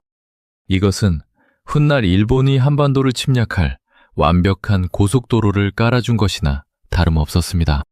대원군이 그토록 피를 흘리며 굳게 지켜냈던 조선의 빗장은 단 한 장의 종이 쪼가리와 한 포의 위협 앞에서 너무나도 허무하게 열려버렸습니다. 부산, 원산, 인천이라는 세 개의 항구가 열렸고 개항이라는 이름의 거대한 물결이 밀려들기 시작했죠. 하지만 열린 문으로 들어온 것은 근대화의 축복만이 아니었습니다. 무명과 비단을 앞세운 일본 상인들이 조선의 경제를 무너뜨리기 시작했고 일본이라는 늑대가 한반도의 문을 열어젖히자 그 피냄새를 맡은 서구 열강들이 앞다투어 조선으로 몰려들기 시작했습니다. 아무런 준비 없이 호랑이 굴로 걸어 들어간 고종과 명성황후. 과연 그들 앞에는 어떤 끔찍한 피바람이 기다리고 있을까요? 이게 정녕 사람이 먹으라고 준 쌀이더냐. 모래와 썩은 겨가 절반이니 우리더러 짐승처럼 흙을 파먹고 살란 말이냐.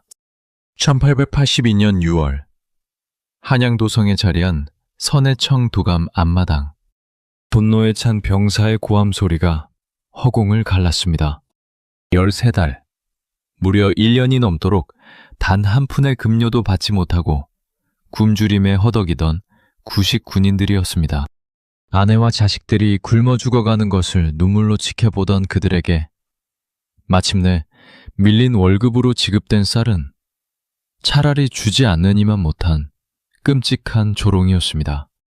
강화도 조약 이후 문을 연 조선의 경제는 순식간에 붕괴하고 있었습니다.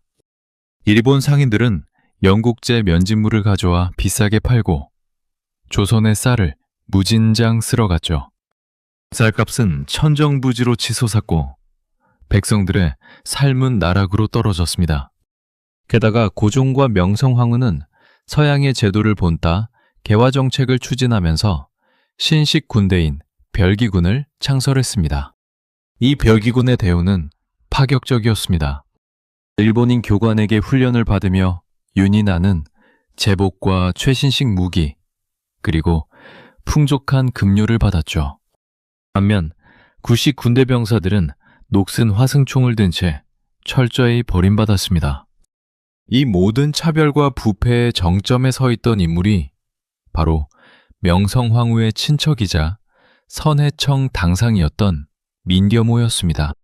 그는 병사들에게 줄 쌀에서 좋은 쌀을 빼돌려 자신의 창고를 채우고 그 자리에 모래와 썩은 결을 섞어 넣는 만행을 저질렀습니다. 병사들의 억눌렸던 분노는 마침내 화라산처럼 폭발했습니다. 쌀을 나누어주던 관리들을 집단으로 구타하는 사건이 벌어지자 민겸호는 주동자들을 잡아들여 당장 사형에 처하라는 명령을 내립니다. 이것이 돌이킬 수 없는 도화선이 되었습니다. 어차피 굶어 죽으나 매 맞아 죽으나 매한가지다. 이 썩어 빠진 놈들을 모조리 쓸어버리자. 구식 군인들은 무기고를 습격해 총과 칼을 빼들었습니다. 그동안 민씨 정권의 수탈에 신음하던 도시 빈민들까지 합세하며 사태는 걷잡을 수 없는 거대한 민중분기로 번져나갔습니다. 이들의 분노가 향한 첫 번째 관역은 일본이었습니다. 별기군의 일본인 교관을 살해하고 일본 공사관에 불을 지른 폭도들은 이내 창덕궁으로 밀려들었습니다. 숨어있던 민겸호는 군인들의 짓밟힘과 칼날 아래 처참한 최후를 맞이했죠. 하지만 그들의 진짜 목표는 단 한 사람, 명성황후였습니다. 군인들은 명성황후가 이 모든 개화의 부작용과 부패를 주도했다고 굳게 믿었습니다.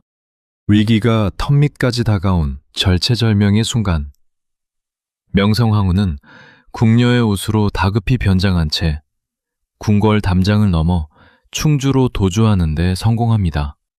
텅 빈 궁궐, 겁에 질린 고종은 이 성남 파도를 잠재울 유일한 인물을 찾았습니다.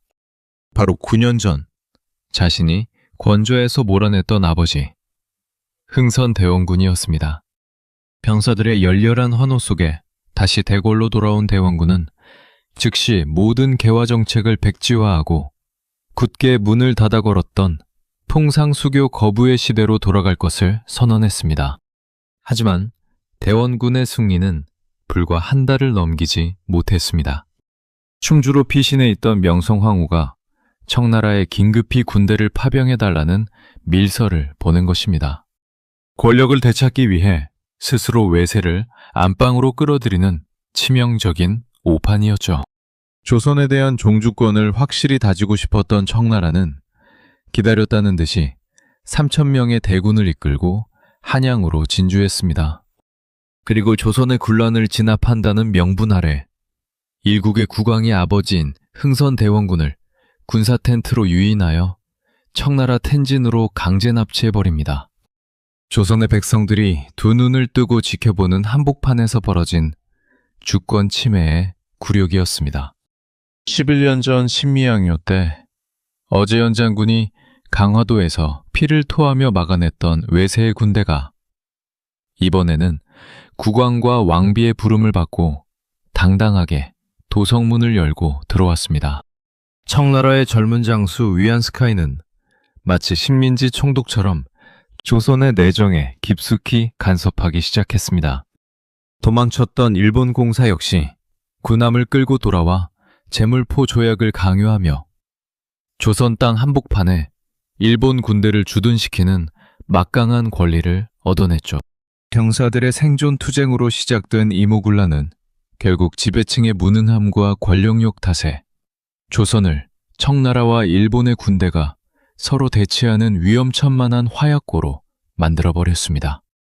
자주적인 근대 국가를 꿈꾸던 젊은 지식인들의 눈동자에는 짙은 절망과 서늘한 분노가 서리기 시작했습니다.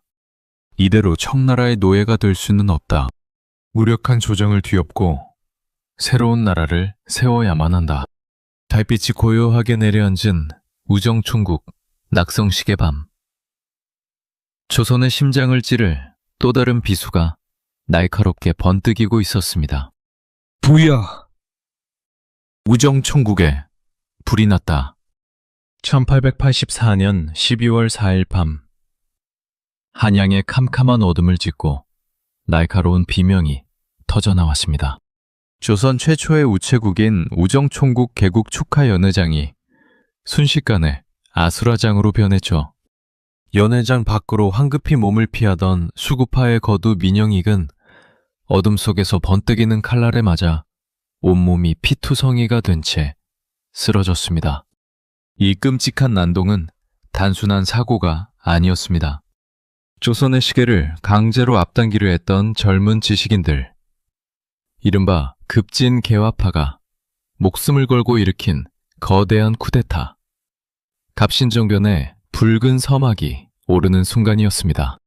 우리 조선이 청나라의 개노릇을 한 지 벌써 수백 년이요. 지금 당장 저 썩어빠진 청의 사슬을 끊어내고 일본처럼 부국 강병을 이루지 못한다면 이 나라는 머지않아 서구 열강의 먹잇감이 되고 말 것이오.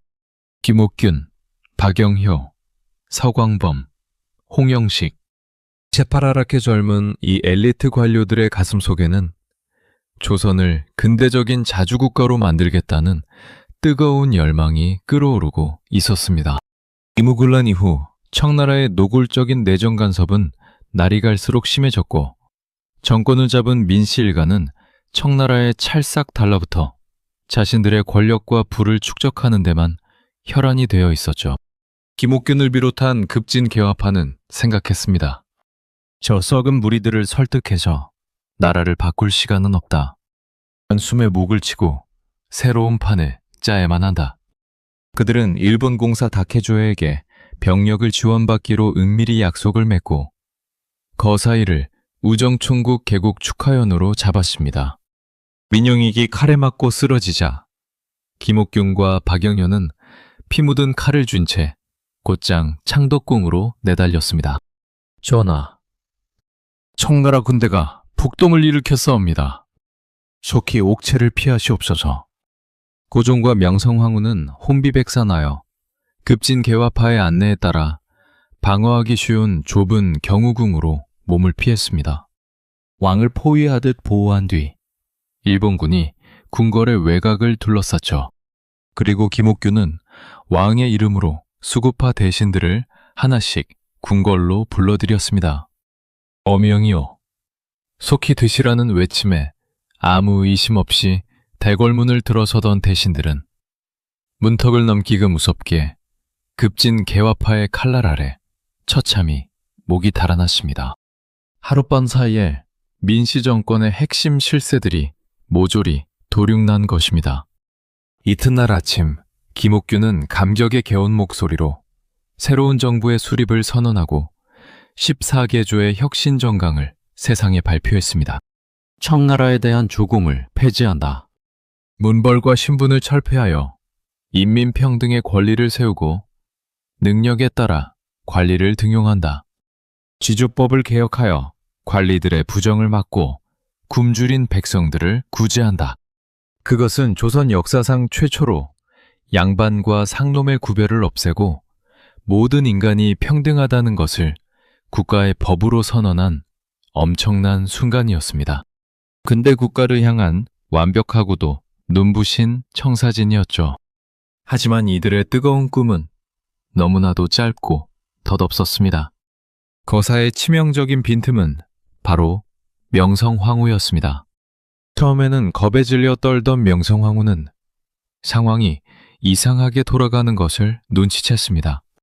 청나라 군대가 쳐들어왔다는데 정작 자신들을 둘러싸고 있는 것은 일본군과 젊은 개화파들 뿐이었으니까요. 하무는 죽은 경우궁이 답답하다며 창덕궁으로 돌아가기를 강하게 요구했습니다. 김옥균은 결사 반대했지만 고종의 뜻을 꺾을 수는 없었죠. 창덕궁으로 황궁하자마자 명성황후는 은밀히 청나라 진영에 밀서를 보냈습니다. 청나라 장수 위안스카이는 기다렸다는 듯이 1500명의 대군을 이끌고 창덕궁으로 물밀듯이 쳐들어왔습니다. 조선의 궁궐 한복판에서 청나라군과 일본군의 치열한 총격전이 벌어졌죠. 하지만 150명에 불과했던 일본군은 전세가 불리해지자 당초의 약속을 헌신짝처럼 버리고 곧바로 도망쳐버렸습니다. 급진 개화파의 혁명은 그렇게 허망하게 무너져 내렸습니다. 홍영식은 끝까지 고종의 곁을 지키다 청군의 칼에 맞아 장렬히 최후를 맞았고, 김옥균과 박영효 등은 천신만고 끝에 피눈물을 흘리며 일본으로 망명하는 신세가 되었습니다. 단 3일, 젊은 지식인들이 피를 묻혀가며 꿈꾸었던 조선의 개혁은 3.1천하라는 씁쓸한 이름만 남긴 채 처참한 실패로 끝나고 말았습니다. 갑신정변의 실패는 조선에게 너무나도 거대한 비극이었습니다. 외세에 기대어 위로부터의 개혁을 시도했다는 태생적인 한계 때문에 백성들의 지지를 전혀 받지 못했고, 오히려 훌륭한 인재들만 잃은 채 청나라의 간섭만 더욱 극심하게 만드는 끔찍한 결과를 낳았죠. 이제 조선의 궁궐은 완전히 외세의 장기판이 되어버렸습니다. 하지만 지배층들이 궁궐 안에서 권력 싸움과 외세에 기대는 촌극을 벌이는 동안 썩어 문드러진 조선의 밑바닥에서는 진짜 주인이 될 준비를 하는 자들이 있었습니다. 가혹한 탐관오리의 수탈과 외세의 경제적 침탈 속에서 짐승처럼 살아야 했던 민초들. 그들의 가슴 속에 동학이라는 거대한 횃불이 타오르기 시작한 것입니다. 이제 역사의 무대는 화려한 한양의 궁궐을 벗어나 흙먼지 흩날리는 전라도의 붉은 들판으로 이동합니다. 1885년 4월의 어느 날, 전라도 남쪽 끝자락에 떠있는 작은 섬 거문도 앞바다에 거대한 서양군함 세 척이 닻을 내렸습니다. 뱃머리에는 태극기도 청나라 깃발도 아닌 붉고 푸른 십자가가 교차하는 영국의 국기 유니언 잭이 펄럭이고 있었죠. 무장한 영국 수병들이 섬에 상륙하여 대포를 설치하고 막사를 짓기 시작했습니다. 하지만 섬마을 사람들은 도망치지 않았습니다. 오히려 눈이 파랗고 코가 높은 이방인들을 신기한 듯 구경했죠. 섬 사람들을 괴롭히지 마라. 노동을 하면 반드시 품삯을 주고 물건을 살 때는 은화로 정당하게 계산하라. 영국군 제독의 명령에 따라 병사들은 주민들을 친절하게 대했습니다. 우물을 파주고 병을 고쳐주며 일한 대가로 쇠고기 통조림과 은화를 듬뿍 주었죠. 평생 조선의 탐관오리들에게 뼈 빠지게 수탈만 당하며 굶주리던 거문도 백성들에게 침략군으로 들어온 영국군이 오히려 구세주처럼 보일 지경이었습니다. 이것은 썩어 빠진 나라의 백성들이 겪어야 했던 서글픈 총극이었지만 그 이면에는 지구 반바퀴를 넘어온 제국주의 열강들의 소름 끼치는 체스게임이 숨어 있었습니다. 당시 세계는 해가 지지 않는 나라 영국과 얼어붙은 땅에서 남쪽 부동항을 찾아 뻗어내려오려는 러시아가 지구 전체를 무대로 격돌하는 이른바 그레이트 게임을 벌이고 있었습니다.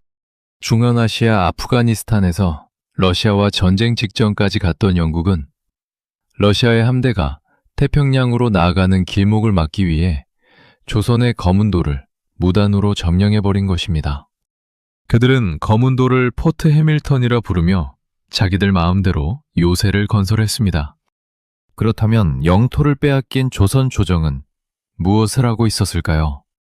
기가 막히게도 한양의 고종과 대신들은 거문도 점령 사실을 무려 한 달 가까이 전혀 모르고 있었습니다. 일본과 청나라 외교관들이 알려주고 나서야 화들짝 놀라 항의 사절단을 보냈을 정도로 조선의 정보력과 국방력은 끔찍한 수준이었죠. 전하, 영국 군함이 우리 영토를 무단으로 점거하고 포대를 쌓았다고 하옵니다. 어찌 이런 일이 일어날 때까지 변방에서 아무런 보고가 없었단 말이옵니까? 고종의 얼굴은 하얗게 질렸습니다. 잡신정변 이후 조선은 완전히 청나라 장수 위안스카이의 동무대였습니다. 26살의 젊은 오만한 장군 위안스카이는 고종을 한낱 속국의 제후 취급하며 감히 흑발로 가마를 탄 채 궁궐안까지 들어오는 방자함에 보였죠. 명성황후와 고종은 이 청나라의 숨막히는 간섭에서 벗어나기 위해 아주 위험한 줄타기를 시도했습니다. 바로 러시아를 끌어들여 청나라를 견제하려 한 조러 밀약 사건이었습니다. 청나라 오랑캐의 억압에서 벗어나려면 더 큰 제국의 힘을 빌리는 수밖에 없습니다. 북쪽의 거대한 나라 러시아와 몰래 손을 잡으면 저 건방진 위안스카이도 감히 우리를 어찌하지 못할 것입니다. 하지만 세상에 비밀은 없었습니다. 조선이 러시아와 밀약을 맺으려 한다는 정보가 서양 외교가에 퍼지자 이를 막기 위해 영국이 선제 공격으로 거문도의 목줄을 쥐어버린 것이죠. 결국 고종과 민씨 일가의 어설픈 비밀 외교는 한반도를 영국과 러시아, 청나라와 일본이라는 세계 최고 포식자들의 전쟁터 한가운데로 밀어넣어버린 꼴이 되었습니다. 이 밀약 사실을 알게 된 위안스카이는 눈을 부라리며 고종을 몰아내고 대원군을 다시 세우거나 이준용을 왕위에 앉히려는 끔찍한 폐위 음모까지 꾸몄습니다. 일국의 임금이 외국의 파견 장수에게 목숨과 옥좌를 위협받는 처참한 상황. 궁궐 안의 지배층들은 스스로의 힘을 기를 생각은 하지 않고 외세의 바짓가랑이를 잡고 이리저리 휘둘리며 나라의 주권을 하나둘씩 떼어주고 있었습니다. 이 태가 지난 1887년 2월 청나라의 끈질긴 중재와 러시아가 조선의 영토를 탐내지 않겠다는 약속을 받아낸 영국군이 마침내 거문도에서 철수했습니다. 거문도에는 다시 평화가 찾아온 듯 했지만 백성들의 마음에는 씻을 수 없는 모멸감이 남았습니다. 나라가 힘이 없으면 내 집 앞마당도 내 마음대로 지킬 수 없다는 잔혹한 현실을 두 눈으로 확인했기 때문입니다. 외세의 각축장이 되어버린 껍데기만 남은 나라. 지배층이 백성을 버리고 강대국에 기대어 얄팍한 생명을 연장하는 동안 조선의 진짜 근간인 농민들은 더 이상 이 비참한 현실을 참지 않기로 결심했습니다. 가혹한 탐관오리의 매질과 일본 상인들의 경제적 침략이라는 이중고 속에서 짐승처럼 짓밟히던 민초들. 그들의 가슴 속에 응어리진 피눈물은 마침내 부패한 세상을 뒤엎을 거대한 혁명명의 횃불로 피어날 준비를 마쳤습니다. 역사상 가장 뜨겁고 처절했던 아래로부터의 외침. 동학 농민혁명의 거대한 폭풍이 다가오고 있었습니다. 이놈들, 만석보의 물길을 막아놓았으니 당장 물세를 내놓거라.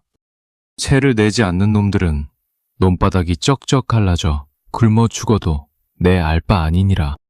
1894년 정월, 전라도 고부 관하 앞마당. 군수 조병갑의 탐욕스러운 호통에 흑투성이 농민들이 피눈물을 흘리며 바닥에 쓰러졌습니다. 멀쩡한 볼을 놔두고 백성들을 강제로 동원해 새로운 볼을 쌓게 하더니 이제는 그 물을 쓰는 대가로 엄청난 세금을 바치라는 기가 막힌 억지였죠. 조병갑의 악행은 그뿐만이 아니었습니다. 억울한 죄를 씌워 부자들의 재산을 빼앗고 자신의 아버지 공덕비를 세운다며 가난한 백성들의 쌈짓돈까지 무자비하게 털어갔습니다. 일본 상인들에게 쌀인들에게 새끼고 관리들의 매질을 견디며 짐승만도 못한 삶을 이어오던 민초들. 그들의 인내심은 마침내 가장 처절하고 뜨거운 임계점을 넘어섰습니다. 사람이 곧 하늘이거늘 어찌 하늘을 이리 짓밟는단 말이냐. 우리가 직접 나서서 저 썩어 빠진 무리들을 몰아내고 백성을 구하자. 어두운 밤, 한 사내가 사발을 엎어놓고 둥글게 원을 그리며 결의에 찬 이름을 적어 내려갔습니다. 누구도 주동자를 먼저 알 수 없게 만든 이른바 사발통문이었죠. 작고 단단한 체구에 매서운 눈빛을 가진 남자. 바로 녹두장군 전봉준이었습니다. 그는 모든 사람은 평등하다는 동학의 인내천 사상을 가슴에 품고 고통받는 농민들을 하나로 규합했습니다. 마침내 수천 명의 농민이 머리에 하얀 수건을 두르고 죽창을 치켜들었습니다. 그들은 분노의 함성을 지르며 고부 관하로 쳐들어갔고 창고를 부수어 굶주린 이웃들에게 곡식을 나누어 주었죠. 겁에 질린 조병갑은 주랭랑을 쳤습니다. 조정에서는 이 사태를 수습하겠다며 안핵사 이용태를 파견했습니다. 하지만 그는 도둑을 잡기는커녕 몽둥이를 들고 농민들을 향해 미쳐 날뛰었습니다. 감히 관할을 습격하고 난을 일으켜 이 동학놈들의 씨를 말려버려라. 이용태는 농민들의 집을 불태우고 무고한 사람들을 닥치는 대로 옥에 가두며 무자비한 보복을 자행했습니다. 백성을 위로해야 할 국가가 오히려 백성의 숨통을 끊으려 한 것입니다.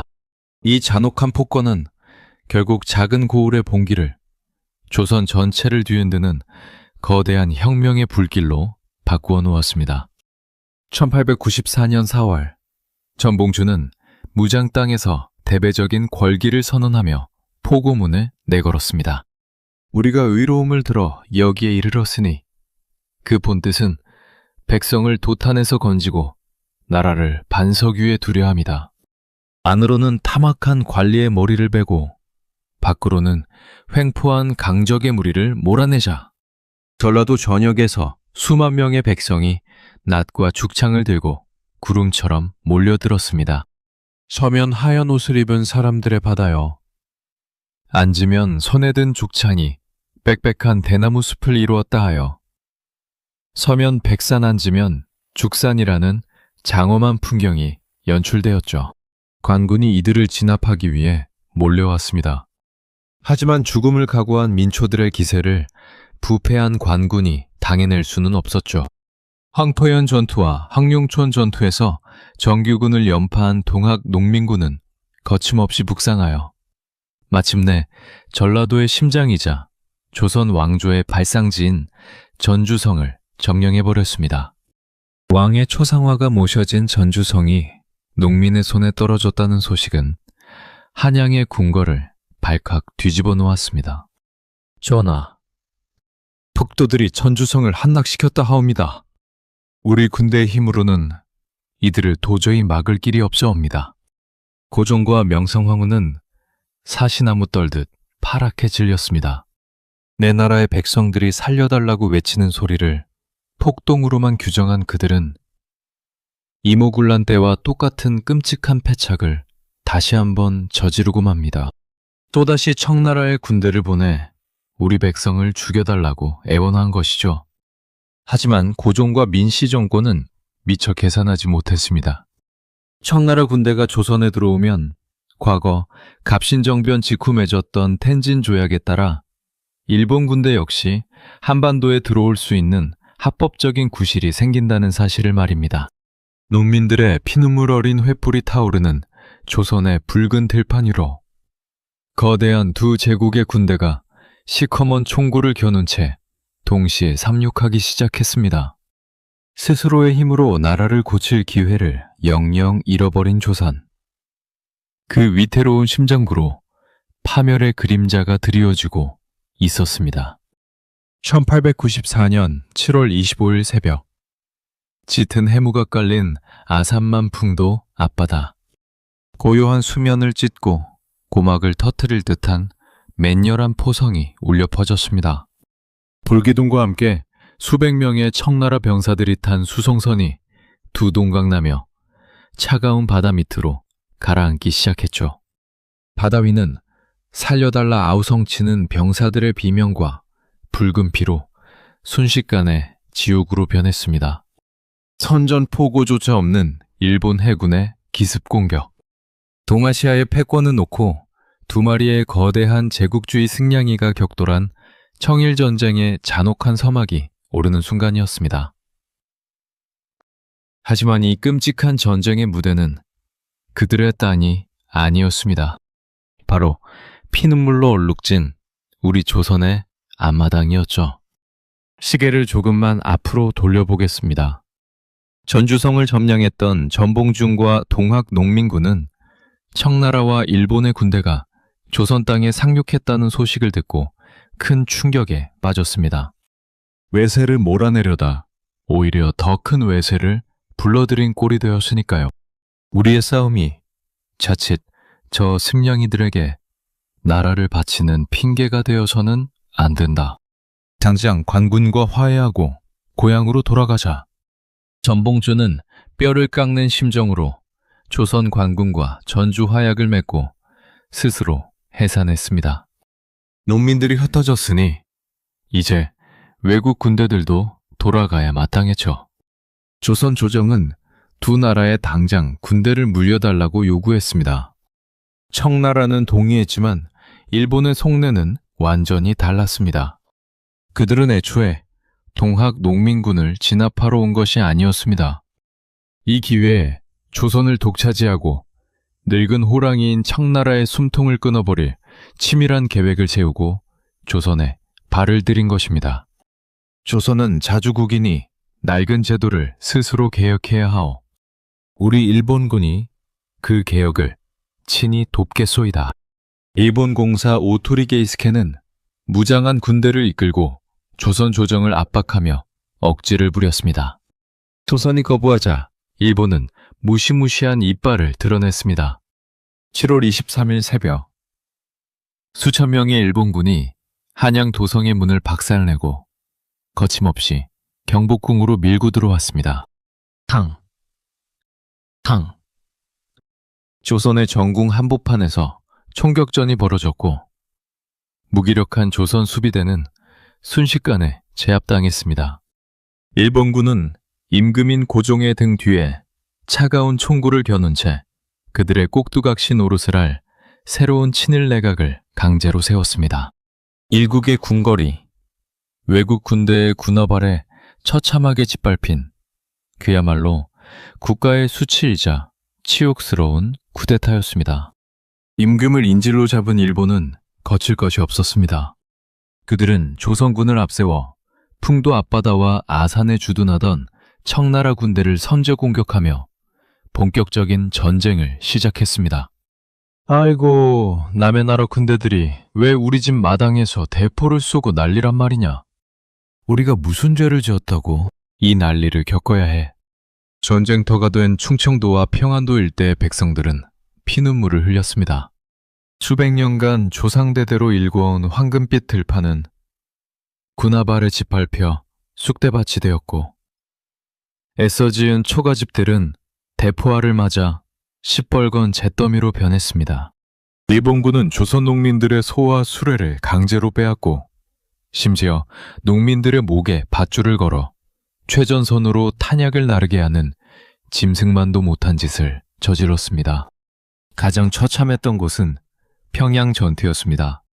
15세기 이래 동아시아 최대 규모의 병력이 맞붙은 이 전투에서 서양식 신식 무기로 무장한 일본군은 수의 우위를 믿고 방심하던 청나라 군대를 그야말로 무자비하게 도륙했습니다. 모란봉과 대동강은 청나라 병사들의 시체로 산을 이루었고 강물은 붉게 썩어 들어갔습니다.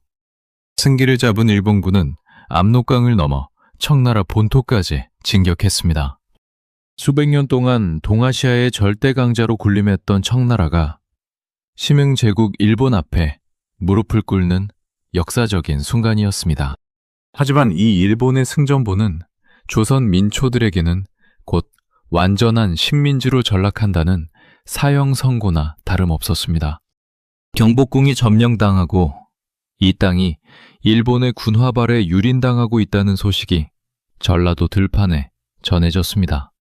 고향으로 돌아가 평범한 농부로 살아가려 했던 전봉준의 눈빛이 다시 한번 무섭게 타올랐습니다. 이대로 가다가는 삼천리 금수강산이 모두 저 외놈들의 아가리 속으로 들어가고 말 것이다.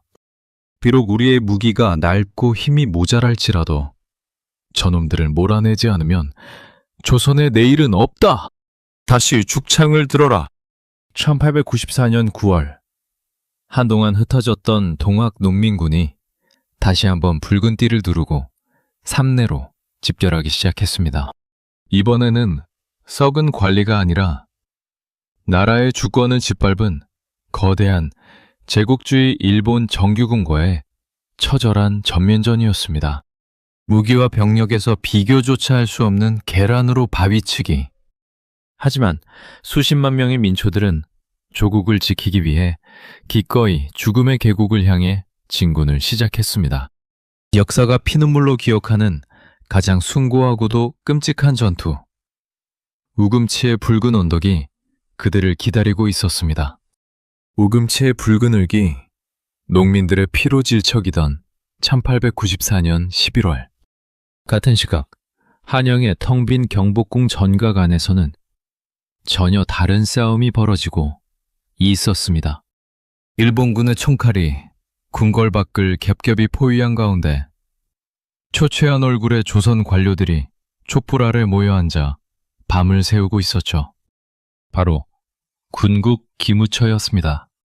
10여 명의 대신들이 이마를 맞대고 써내려간 수백 장의 문건들. 그것은 조선이라는 500년 된 거대한 고목의 썩은 뿌리를 잘라내고 새로운 싹을 틔우려는 처절한 몸부림. 바로 갑오개혁의 설계도였습니다. 대감, 이 조항은 너무 과격하지 않소이까? 어찌 양반과 상금의 구별을 없애고 과부의 재가를 허용한단 말이오. 하늘이 무너질 일이오. 조용히 하시오. 밖에서 굶주린 백성들이 죽창을 들고 관할을 습격하는 마당에 아직도 양반 타령이요? 일본군의 총검이 우리 목을 겨누고 있는데 우리가 스스로 변하지 않으면 나라가 통째로 넘어갈 판국이유에다. 김홍집을 필두로 한 개화파 관료들의 목소리에는 짙은 절망과 초조함이 배어 있었습니다. 갑오개혁은 참으로 기묘한 개혁이었습니다. 밖으로는 동학 농민군의 거센 요구를 수용해야 했고 위로는 조선을 입맛대로 주무르려는 일본의 간섭을 피해가며 우리만의 근대화를 이룩해야 하는 이중고 속에서 진행되었으니까요. 군국 기무처는 단 석 달 만에 210여 건에 달하는 파격적인 개혁안에 쏟아냈습니다. 그중 가장 충격적인 것은 신분제의 완전한 철폐였습니다. 노비 문서를 모두 불태워버리고 천민들도 양반과 똑같이 과거를 보고 관직에 오를 수 있는 길을 열었습니다. 남반 중심의 성리학적 질서가 500년 만에 공식적으로 무너져 내린 것입니다. 뿐만 아니라 조혼을 금지하여 어린아이들의 삶을 짓밟는 폐단을 없애고 범죄자의 가족까지 처벌하던 연좌제를 폐지했습니다. 국가 재정을 갉아먹던 잡다한 세금비를 하나로 통일하고 돈으로만 세금을 내게 하는 조세 급납화도 시행했죠. 전하, 이제 500년간 조선을 얽매여온 명나라의 연호를 버리고 개국이라는 우리만의 연호를 사용하시옵소서. 이것은 자주국으로서의 당연한 권리이옵니다. 고종은 떨리는 손으로 개혁안에 도장을 찍었습니다. 겉보기에는 갑신정변 때 젊은 개화파들이 목숨을 걸고 부르짖었던 바로 그 찬란한 청사진이 마침내 현실로 이루어진 것처럼 보였죠. 하지만 이 개혁의 이면에는 지독한 모순이 자리 잡고 있었습니다. 개혁을 밀어붙이는 김홍집 내각의 등 뒤에는 항상 무장한 일본군의 짙은 그림자가 드리워져 있었습니다. 일본은 조선의 군대를 무장 해제시키고 경찰 제도를 일본식으로 바꾸어 조선의 치안을 장악했습니다. 나아가 은본 유제를 도입해 조선의 경제를 일본의 경제권에 완전히 종속시키려 했죠. 백성들의 눈에 이 개혁안은 어떻게 비쳤을까요? 안타깝게도 환호보다는 불신과 조롱이 쏟아졌습니다. 이놈들아, 아무리 좋은 법을 만들면 뭐하느냐? 저 외놈들의 군화발 아래서 만든 법이 우리 조선의 백성을 위한 것이겠느냐? 아니면 외놈들을 위한 것이겠느냐? 농민들의 싸늘한 반응은 당연했습니다. 이 개혁이 시행되는 바로 그 순간에도 저라도 우금치에서는 조국을 지키려던 수만 명의 동학 농민군이 일본군의 기관총 세례에 짐승처럼 도륙당하고 있었으니까요. 백성을 학살하며 세운 개혁이라는 피 묻은 모순. 그것이 갑오개혁의 치명적인 한계였습니다. 외국 청해전쟁에서 승리한 일본의 간섭이 극에 달하면서 군국기무처는 강제로 해산되고 말았습니다. 조선 관료들이 핏발선눈으로 세워올린 개혁의 뼈대는 침략자의 입맛에 맞게 교묘하게 왜곡되며 변질되어 갔습니다. 위로부터의 개혁은 외세에 휘둘려 명분을 잃었고 아래로부터의 형량은 기관총 앞에 무참히 짓밟힌 1894년의 잔혹한 겨울. 조선이 스스로 근대국가로 나아갈 수 있었던 마지막 기회는 그렇게 피와 잿더미 속으로 허무하게 사라지고 있었습니다. 그리고 이 숨막히는 절망의 끝에서 조선 왕실을 향한 일본의 가장 끔찍하고 야만적인 테러가 조용히 그 날을 세우고 있었습니다. 왕비를 찾아라. 단 한 년도 살려두지 말고 모조리 베어버려라. 1895년 10월 8일 새벽, 어둠이 짙게 깔린 경복궁 건천궁 앞마당, 정체 모를 괴한들의 일본어 고함 소리가 서늘한 새벽 공기를 갈기갈기 찢어놓았습니다. 군화 발소리와 칼이 부딪히는 쇠소리, 그리고 궁녀들의 끔찍한 비명이 아름다운 궁궐을 순식간에 피비린내 나는 아수라장으로 만들었죠. 칼을 빼들고 난입한 자들은 일본의 정규군과 천박한 낭인 무리들이었습니다. 이들의 표적은 단 한 사람, 바로 조선의 왕비 명성황후였습니다. 일국의 궁궐 한복판에서, 그것도 다른 나라의 자객들이 왕비를 암살하기 위해 미쳐 날뛰는 전대미문의 테러, 이른바 여우사냥이라는 작전명으로 불린 을미사변의 끔찍한 새벽이 밝아오고 있었습니다. 도대체 일본은 왜 이토록 극악무도한 짓을 저질렀을까요? 시계 바늘을 몇 달 전으로 돌려보겠습니다. 청해전쟁에서 승리한 일본은 청나라로부터 랴오둥 반도를 넘겨받으며 동아시아의 새로운 패권자로 우뚝 서는 듯 했습니다.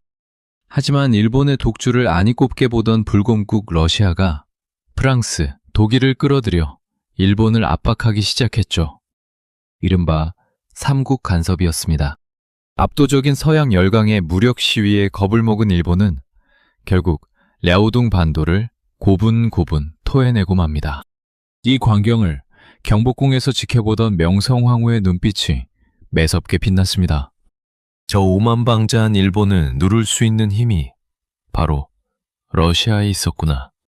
당장 친일파 대신들을 내쫓고 러시아와 손을 잡아 저 외놈들을 이 땅에서 몰아내야 한다.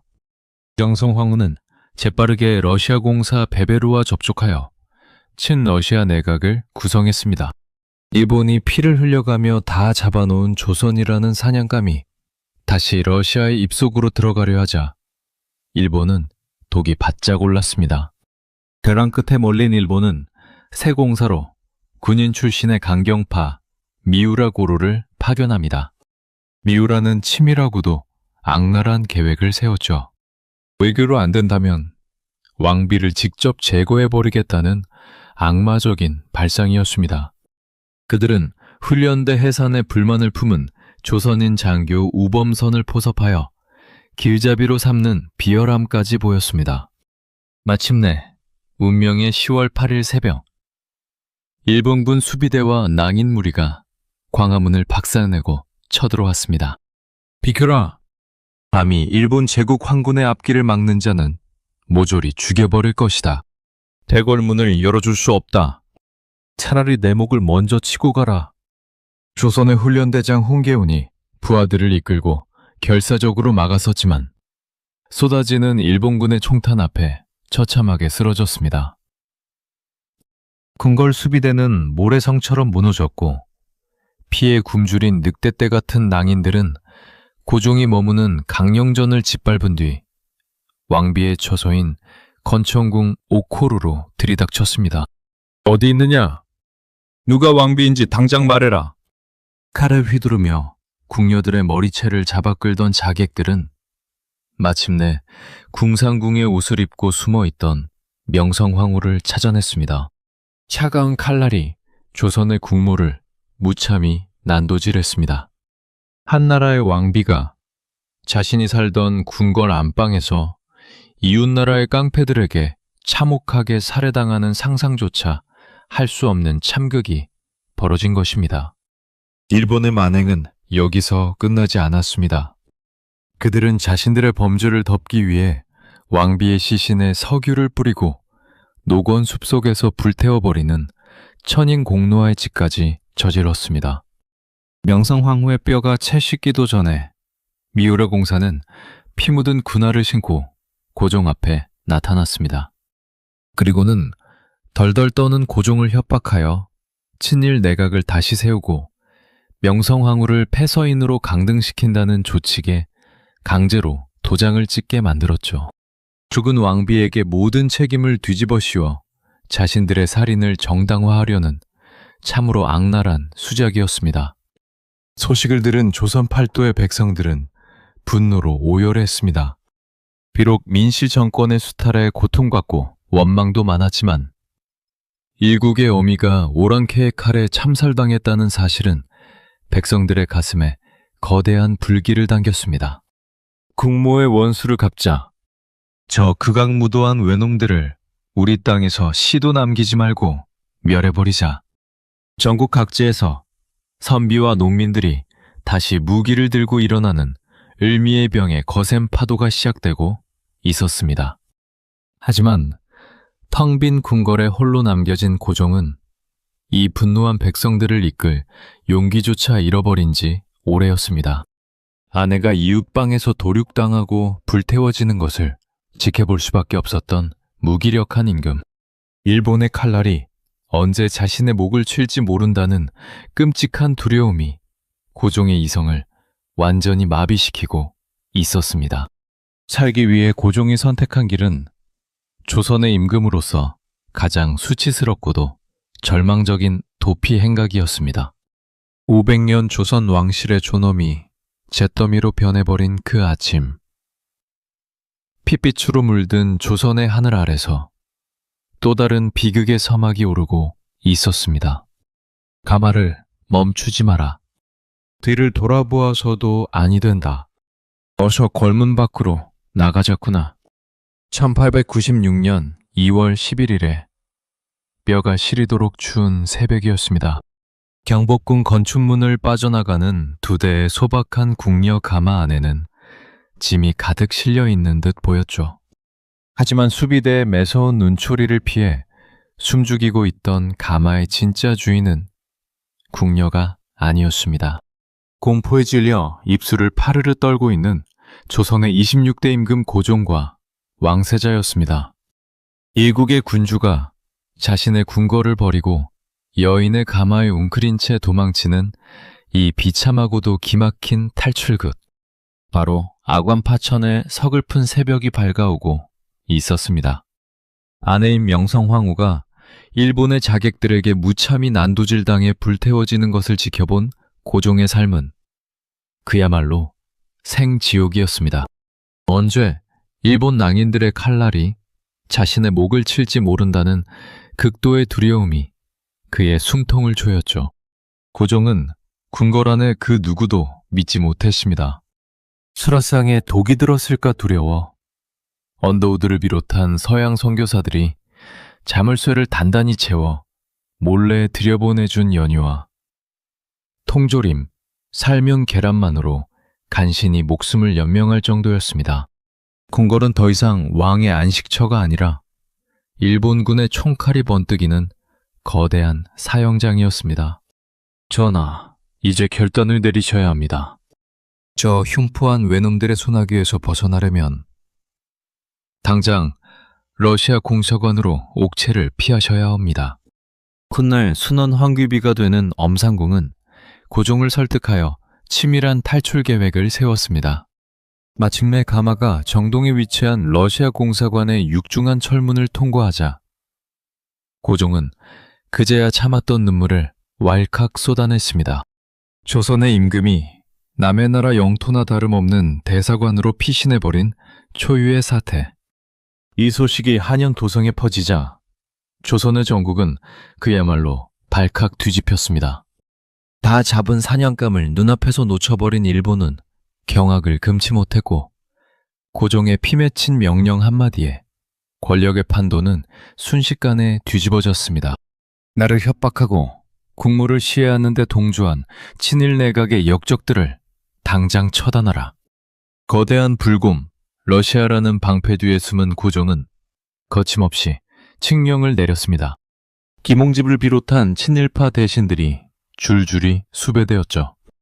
온건 개화파로서 일본의 간섭 속에서도 조선의 근대화를 이끌어보려 했었던 총리 대신 김홍집. 그는 피신하라는 일본 군인들의 권유를 씁쓸하게 거절했습니다. 일국의 총리 대신으로서 떳떳하게 죽을지언정 남의 나라로 도망쳐 구차하게 목숨을 구걸할 수는 없소이다. 결국 김홍집은 광화문 한복판에서 명성황후의 죽음에 분노한 백성들의 돌과 매를 맞고 처참하게 생을 마감했습니다. 그의 시신은 갈기갈기 찢겨 거리에 버려졌죠. 일본 세력이 물러가고 친러 내각이 들어서자 백성들은 만세를 불렀습니다. 당장 숨통을 조이던 일본의 군화발에서 벗어났으니 이제 임금도 무사하고 조선이 살 길을 찾았다고 순진하게 믿은 것입니다. 고종 역시 따뜻하고 안전한 러시아 공사관 안에서 서양식 커피의 달콤하고 씁쓸한 맛에 빠져들며 오랜만에 평안을 누렸습니다. 하지만 세상 천지에 공짜는 없는 법입니다. 조선의 임금을 지켜준다는 명목으로 주도권을 잡은 러시아는 본격적으로 잔혹한 청구서를 밀어넣기 시작했습니다. 전하, 저희 러시아가 위기에 빠진 옥체를 보존해드렸으니 압록강 변의 우거진 숲에서 나무를 벨 권리와 함경도의 광산 채굴권을 내어주시지요. 목숨을 빚진 고종은 러시아의 노골적인 요구에 고개를 끄덕일 수밖에 없었습니다. 이 먹음직스러운 상황을 지켜보던 다른 서양 열강들도 가만히 있지 않았습니다. 이른바 가장 많은 혜택을 받는 국가라는 최혜국 대우 조항을 들이밀며 하이에나처럼 달려들었죠. 미국은 평안도 온산의 어마어마한 금광 채굴권을 단돈 몇 푼에 뜯어갔습니다. 당시 미국인들이 금을 캐며 조선 백성들에게 손대지 말라며 노타치라고 외쳤는데 이것이 훗날 우리말 노다지의 어원이 될 정도로 조선의 국부는 무참히 유출되었습니다. 그뿐만이 아닙니다. 영국, 프랑스, 독일은 철도 부설권과 전차, 전기통신 사업권 등 나라의 핏줄과도 같은 이권들을 갈기갈기 찢어갔습니다. 조선은 그야말로 주인이 남의 집에 숨어있는 사이 도둑들이 안방에 들어와 살림살이를 경매로 넘겨버리는 처참한 몰골로 전락하고 말았습니다. 1년 남짓한 아관파천의 시기. 고종 개인의 목숨은 부재했을지 모르나 조선이라는 국가의 경제적 주권은 돌이킬 수 없을 만큼 산산조각이 나고 만 것입니다. 러시아 공사관의 좁은 창문 너머로 이권 침탈에 신음하는 백성들의 눈물과 주인을 잃고 텅 빈 궁궐의 그림자를 내려다보던 고종의 마음은 어땠을까요? 남의 집 처마 밑에 숨어서는 결코 내 가족과 나라를 지킬 수 없다는 잔혹한 진실을 뼈저리게 깨달은 고종. 그는 마침내 이 낡고 찢겨진 조선의 껍데기를 완전히 벗어던지고 감히 어떤 열강의 간섭도 받지 않는 절대적인 황제의 나라를 선포하겠다는 외로운 야망을 품게 됩니다. 무너진 500년 왕조의 자존심을 스스로 세우기 위한 고종의 마지막 승부수가 덕수궁의 굳게 닫힌 문 너머로 그 장엄한 모습을 드러낼 준비를 하고 있었습니다. 1897년 10월 12일 새벽, 한양 소공동의 환구단. 짙은 새벽 안개를 뚫고 장엄한 고동소리와 북소리가 하늘을 우렸습니다. 수만 명의 백성이 숨을 죽이고 지켜보는 가운데 금색 자수가 찬연하게 빛나는 황룡포를 입은 한 남자가 제단 위로 천천히 걸어 올라갔습니다. 바로 조선의 26대 임금 고종이었습니다. 그는 하늘에 제사를 올린 뒤 떨리는 목소리로 천하에 선포했습니다. 이제 조선은 더 이상 누군가의 제후국이 아니다. 오늘부터 이 나라는 자주 독립을 이룬 황제의 나라, 대한제국이다. 그것은 500년 넘게 이어져 온 조선 왕조의 껍데기를 완전히 벗어던지고 세계 만방에 우리도 당당한 제국임을 알리는 눈물겨운 선언이었습니다. 고종이 러시아 공사관에서 돌아와 가장 먼저 한 일은 바로 이 대한제국의 선포였습니다. 악관 파천이라는 치욕을 겪으며 깨달은 것이죠. 남의 나라 처마 밑에 숨어있는 왕은 결코 백성을 지킬 수 없다는 잔혹한 진실 말입니다. 황제의 나라가 된다는 것은 단순히 호칭이 바뀌는 것이 아니었습니다. 수백 년간 우리를 억눌러 왔던 청나라와의 사대 관계를 완전히 청산하고 일본이나 러시아와 대등한 위치에서 홀로 서겠다는 고독하고도 강력한 의지의 표현이었죠. 고종은 연호를 광무라 정하고 구본신 참이라는 원칙 아래 대대적인 개혁을 밀어붙였습니다. 구본신 참, 옛것을 근본으로 하되 새것을 참작한다는 뜻이었죠. 고종은 경복궁 대신 정동의 경운궁, 지금의 덕수궁에 머물며 한양을 근대적인 도시로 탈바꿈시키기 시작했습니다. 종로거리에 전차가 달리고 밤마다 가로등이 불을 밝혔습니다. 근대적인 토지 조사 사업인 양전 사업을 실시해 백성들에게 근대적인 토지 소유권인 지계를 발급했고 상공업을 장려해 수많은 공장과 회사가 세워졌습니다. 하지만 이 화려한 겉모습 뒤에 고종의 마음은 여전히 시커멓게 타들어가고 있었습니다. 황제라는 찬란한 이름 뒤에는 아내 명성황후를 지키지 못했다는 자책감과 언제 또다시 강대국들의 싸움터가 될지 모른다는 불안감이 그림자처럼 따라다녔죠. 고종은 황제 직속에 원수부를 설치해 군사력을 키우고 외국의 간섭을 막으려 발버둥 쳤습니다. 백성들도 화답했습니다. 독립협회를 중심으로 만민공동회가 열렸고 길거리의 백정부터 선비까지 한 목소리로 외쳤습니다. 우리 대한제국은 황제만의 나라가 아니다. 백성이 주인이고 백성이 강해야 나라도 지킬 수 있는 법이다. 조선은 그렇게 500년의 잠에서 깨어나 스스로의 힘으로 근대화를 이루려는 마지막 불꽃을 태우고 있었습니다. 하지만 슬프게도 역사는 이 가련한 제국에게 충분한 시간을 허락하지 않았습니다. 한반도를 집어삼키려는 일본과 러시아의 검은 구름이 다시 바다 건너에서 몰려오고 있었으니까요. 고종이 꿈꾸었던 자주 독립의 꿈은 과연 이 거대한 제국주의의 폭풍 속에서 살아남을 수 있었을까요? 이제 조선의 운명을 완전히 바꿔버릴 가장 참혹한 배신과 통곡의 밤이 소리 없이 다가오고 있었습니다. 1905년 11월 17일 밤, 덕수궁 중명전의 공기는 얼음장처럼 차가웠습니다.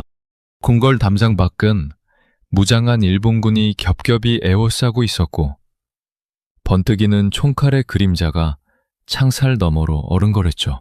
그 숨막히는 침묵 속에서 일본의 정권대사 이토 히로부미가 싸늘하게 입을 열었습니다. 어서 서명하시오.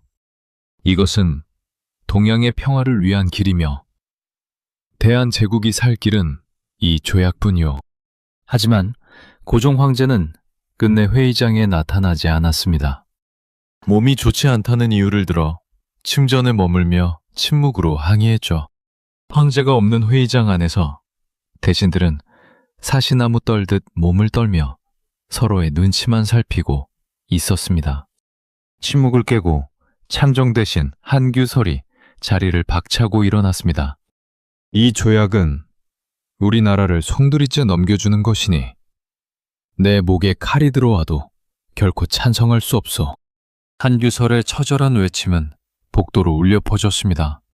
그러자 이토 히로부미는 기다렸다는 듯이 일본군을 시켜 그를 골방으로 끌어내어 가두어 버렸죠. 공포가 회의장을 지배했습니다. 이때 비겁한 배신의 목소리가 들려왔습니다. 합부 대신 이완용이었습니다. 이미 기울어진 대세를 어찌하겠습니까? 나라의 보존을 위해서라면 일본의 요구를 어느 정도 수용할 수밖에 없습니다. 이완용을 필두로 이근택, 이지용, 박재순, 권중현, 훗날 우리가 을사오적이라 부르게 될 5명의 배신자들이 차례로 찬성표를 던졌습니다. 그들의 부끝에서 대한제국의 외교권은 처참하게 잘려나갔습니다. 조약의 정식 명칭조차 없었던 이 강제협정, 을사닉약이 체결되는 순간이었습니다. 이튿날 아침, 소식을 들은 한양도정은 거대한 통곡의 바다가 되었습니다. 항성신문의 장지연은 이날에 목놓아 통곡하노라 라는 제목의 사설을 써내려가며 온 나라의 울분을 대변했습니다. 아, 원통하고 분하도다. 우리 2천만 동포여, 노예가 되어 살 것인가? 아니면 싸우다 죽을 것인가? 민영환을 비롯한 수많은 충신이 자결로 항거했고 상인들은 문을 닫았으며 학생들은 펜을 던졌습니다. 하지만 덕수궁 중명전의 차가운 바닥에는 이미 지울 수 없는 치욕의 핏자국이 새겨져 있었습니다. 이제 대한제국은 이름만 남은 껍데기가 되어 일본이 보낸 통감의 소나귀에서 질식해가고 있었죠. 황제의 고독한 침전에는 밤마다 피눈물 섞인 한숨만이 깊어갔습니다. 과연 고종 황제는 이 무너진 주권을 되찾기 위해 어떤 마지막 승부수를 던지게 될까요? 바다 건너 먼 곳으로 향하는 3명의 특사. 그들의 비장한 발걸음이 조용히 준비되고 있었습니다. 당신들은 평화를 말하면서 왜 대한제국을 외면하는가? 정의를 외치면서 왜 일본의 칼날 앞에서는 눈을 감는 것인가? 1907년 6월, 네덜란드의 헤이그. 만국평화회의가 열리는 회의장 밖에서 21살의 청년 이휘종의 목소리가 사자우처럼 울려 퍼졌습니다. 그 곁에는 비장한 각오로 입술을 깨문 이상설과 이준이 서 있었죠. 고종 황제가 을사늑약의 부당함을 세계 만방에 알리기 위해 비밀리에 파견한 3명의 특사들이었습니다. 하지만 회의장 문은 굳게 닫혀 있었습니다. 외교권이 없는 나라의 대표는 들여보낼 수 없다는 강대국들의 차가운 거절이었죠. 이들은 포기하지 않았습니다. 비공식 통로를 통해 전 세계 기자들 앞에서 대한제국에 피 맺힌 호소를 쏟아냈습니다. 일본이 어떻게 우리 주권을 강탈했는지, 고종 황제의 도장이 찍히지 않은 늑약이 왜 무효인지를 눈물로 증명했습니다. 하지만 돌아온 것은 세계의 침묵, 그리고 이준 특사의 비극적인 순국 소식이었습니다. 타국 땅에서 조국의 독립을 외치다 눈을 감은 그의 희생은 전 세계 언론에 타전되었지만 힘없는 나라의 외침은 제국주의 열강의 귀에는 그저 소음일 뿐이었습니다. 이 소식을 들은 이토 히로부미는 그야말로 미친 듯이 날뛰었습니다. 황제가 나를 속였다. 내 뒤에서 감히 이런 발칙한 짓을 꾸미다니. 당장 경은궁으로 가서 황제의 목줄을 채워라. 이토는 무장한 군대를 이끌고 궁궐을 장악했습니다. 그리고 친일파 대신들을 시켜 고종을 압박하기 시작했죠.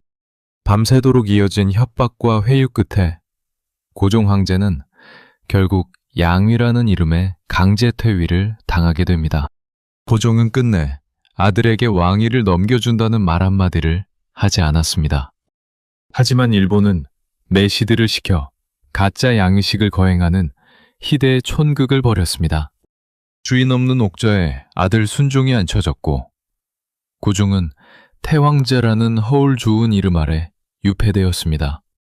일본의 만행은 여기서 그치지 않았습니다. 나라를 지킬 마지막 보루인 군대마저 해산하라는 명령을 내린 것이죠. 8월 1일 새벽, 남대문 근처 시위대 병영에서 비보를 접한 연대장 박승원은 통곡하며 유서를 남겼습니다. 군인으로서 나라를 지키지 못하고 남의 나라 종이 되느니 차라리 죽음으로 속죄하겠다. 그는 권총으로 스스로 목숨을 끊었습니다. 상관의 죽음을 본 병사들은 울부짖으며 무기고를 부쉈습니다. 그들은 맨몸으로 일본군의 기관총 세례에 맞서 남대문 일대에서 처절한 시가전을 벌였습니다. 구식소총과 죽창으로 무장한 우리 군인들이 일본의 정규군과 벌인 이 남대문 전투는 대한제국 정규군의 마지막 숨결이자 새로운 의병전쟁의 시작이었습니다. 결국 군대는 해산되었고 뿔뿔이 흩어진 병사들은 총을 들고 산으로 들어가 의병이 되었습니다. 이제 대한제국에는 황제도, 군대도, 외교권도 남지 않았습니다. 오직 일본의 총칼 아래 놓인 백성들의 신음만이 가득했죠.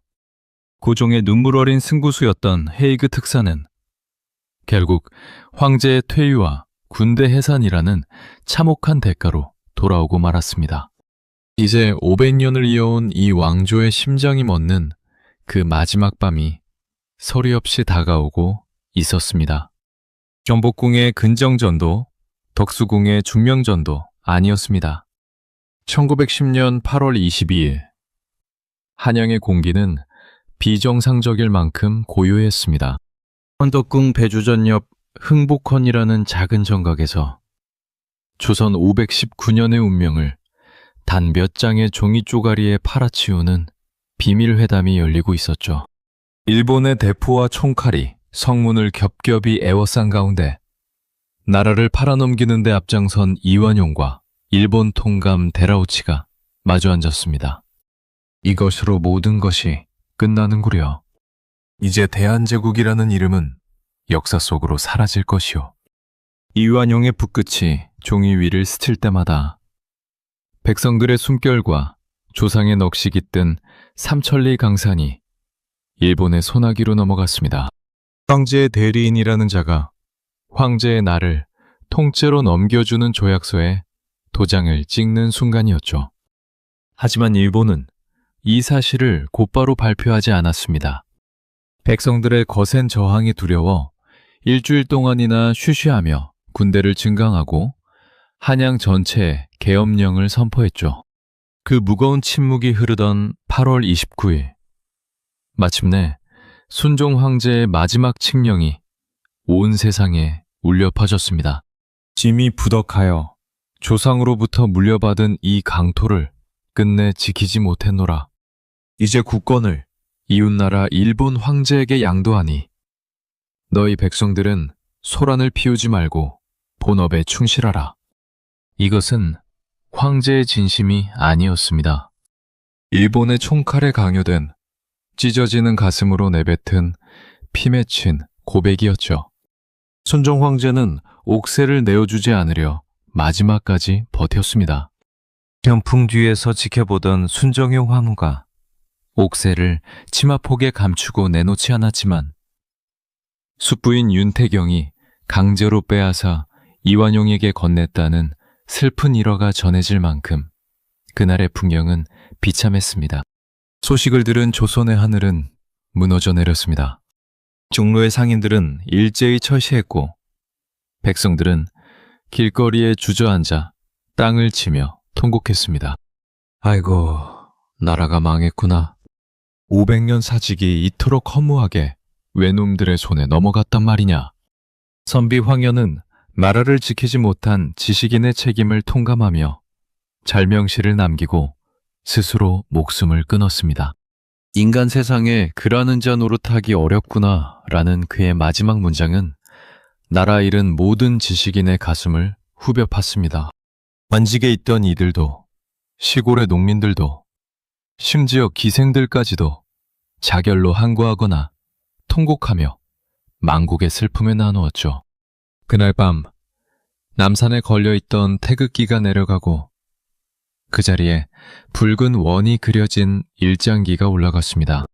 상덕궁의 깊은 방 안에서 순종 황제는 이름뿐인 왕으로 전락한 채 홀로 눈물을 훔쳐야 했습니다. 519년 동안 이 땅을 지켜온 왕조의 심장이 멎는 순간이었습니다. 하지만 여러분, 이것이 끝은 아니었습니다. 왕의 나라는 끝났을지 몰라도 민초들의 나라는 이제 막 시작되고 있었으니까요. 옥새는 빼앗겼을지언정 조국을 되찾겠다는 마음만은 빼앗기지 않았던 이들이 있었습니다.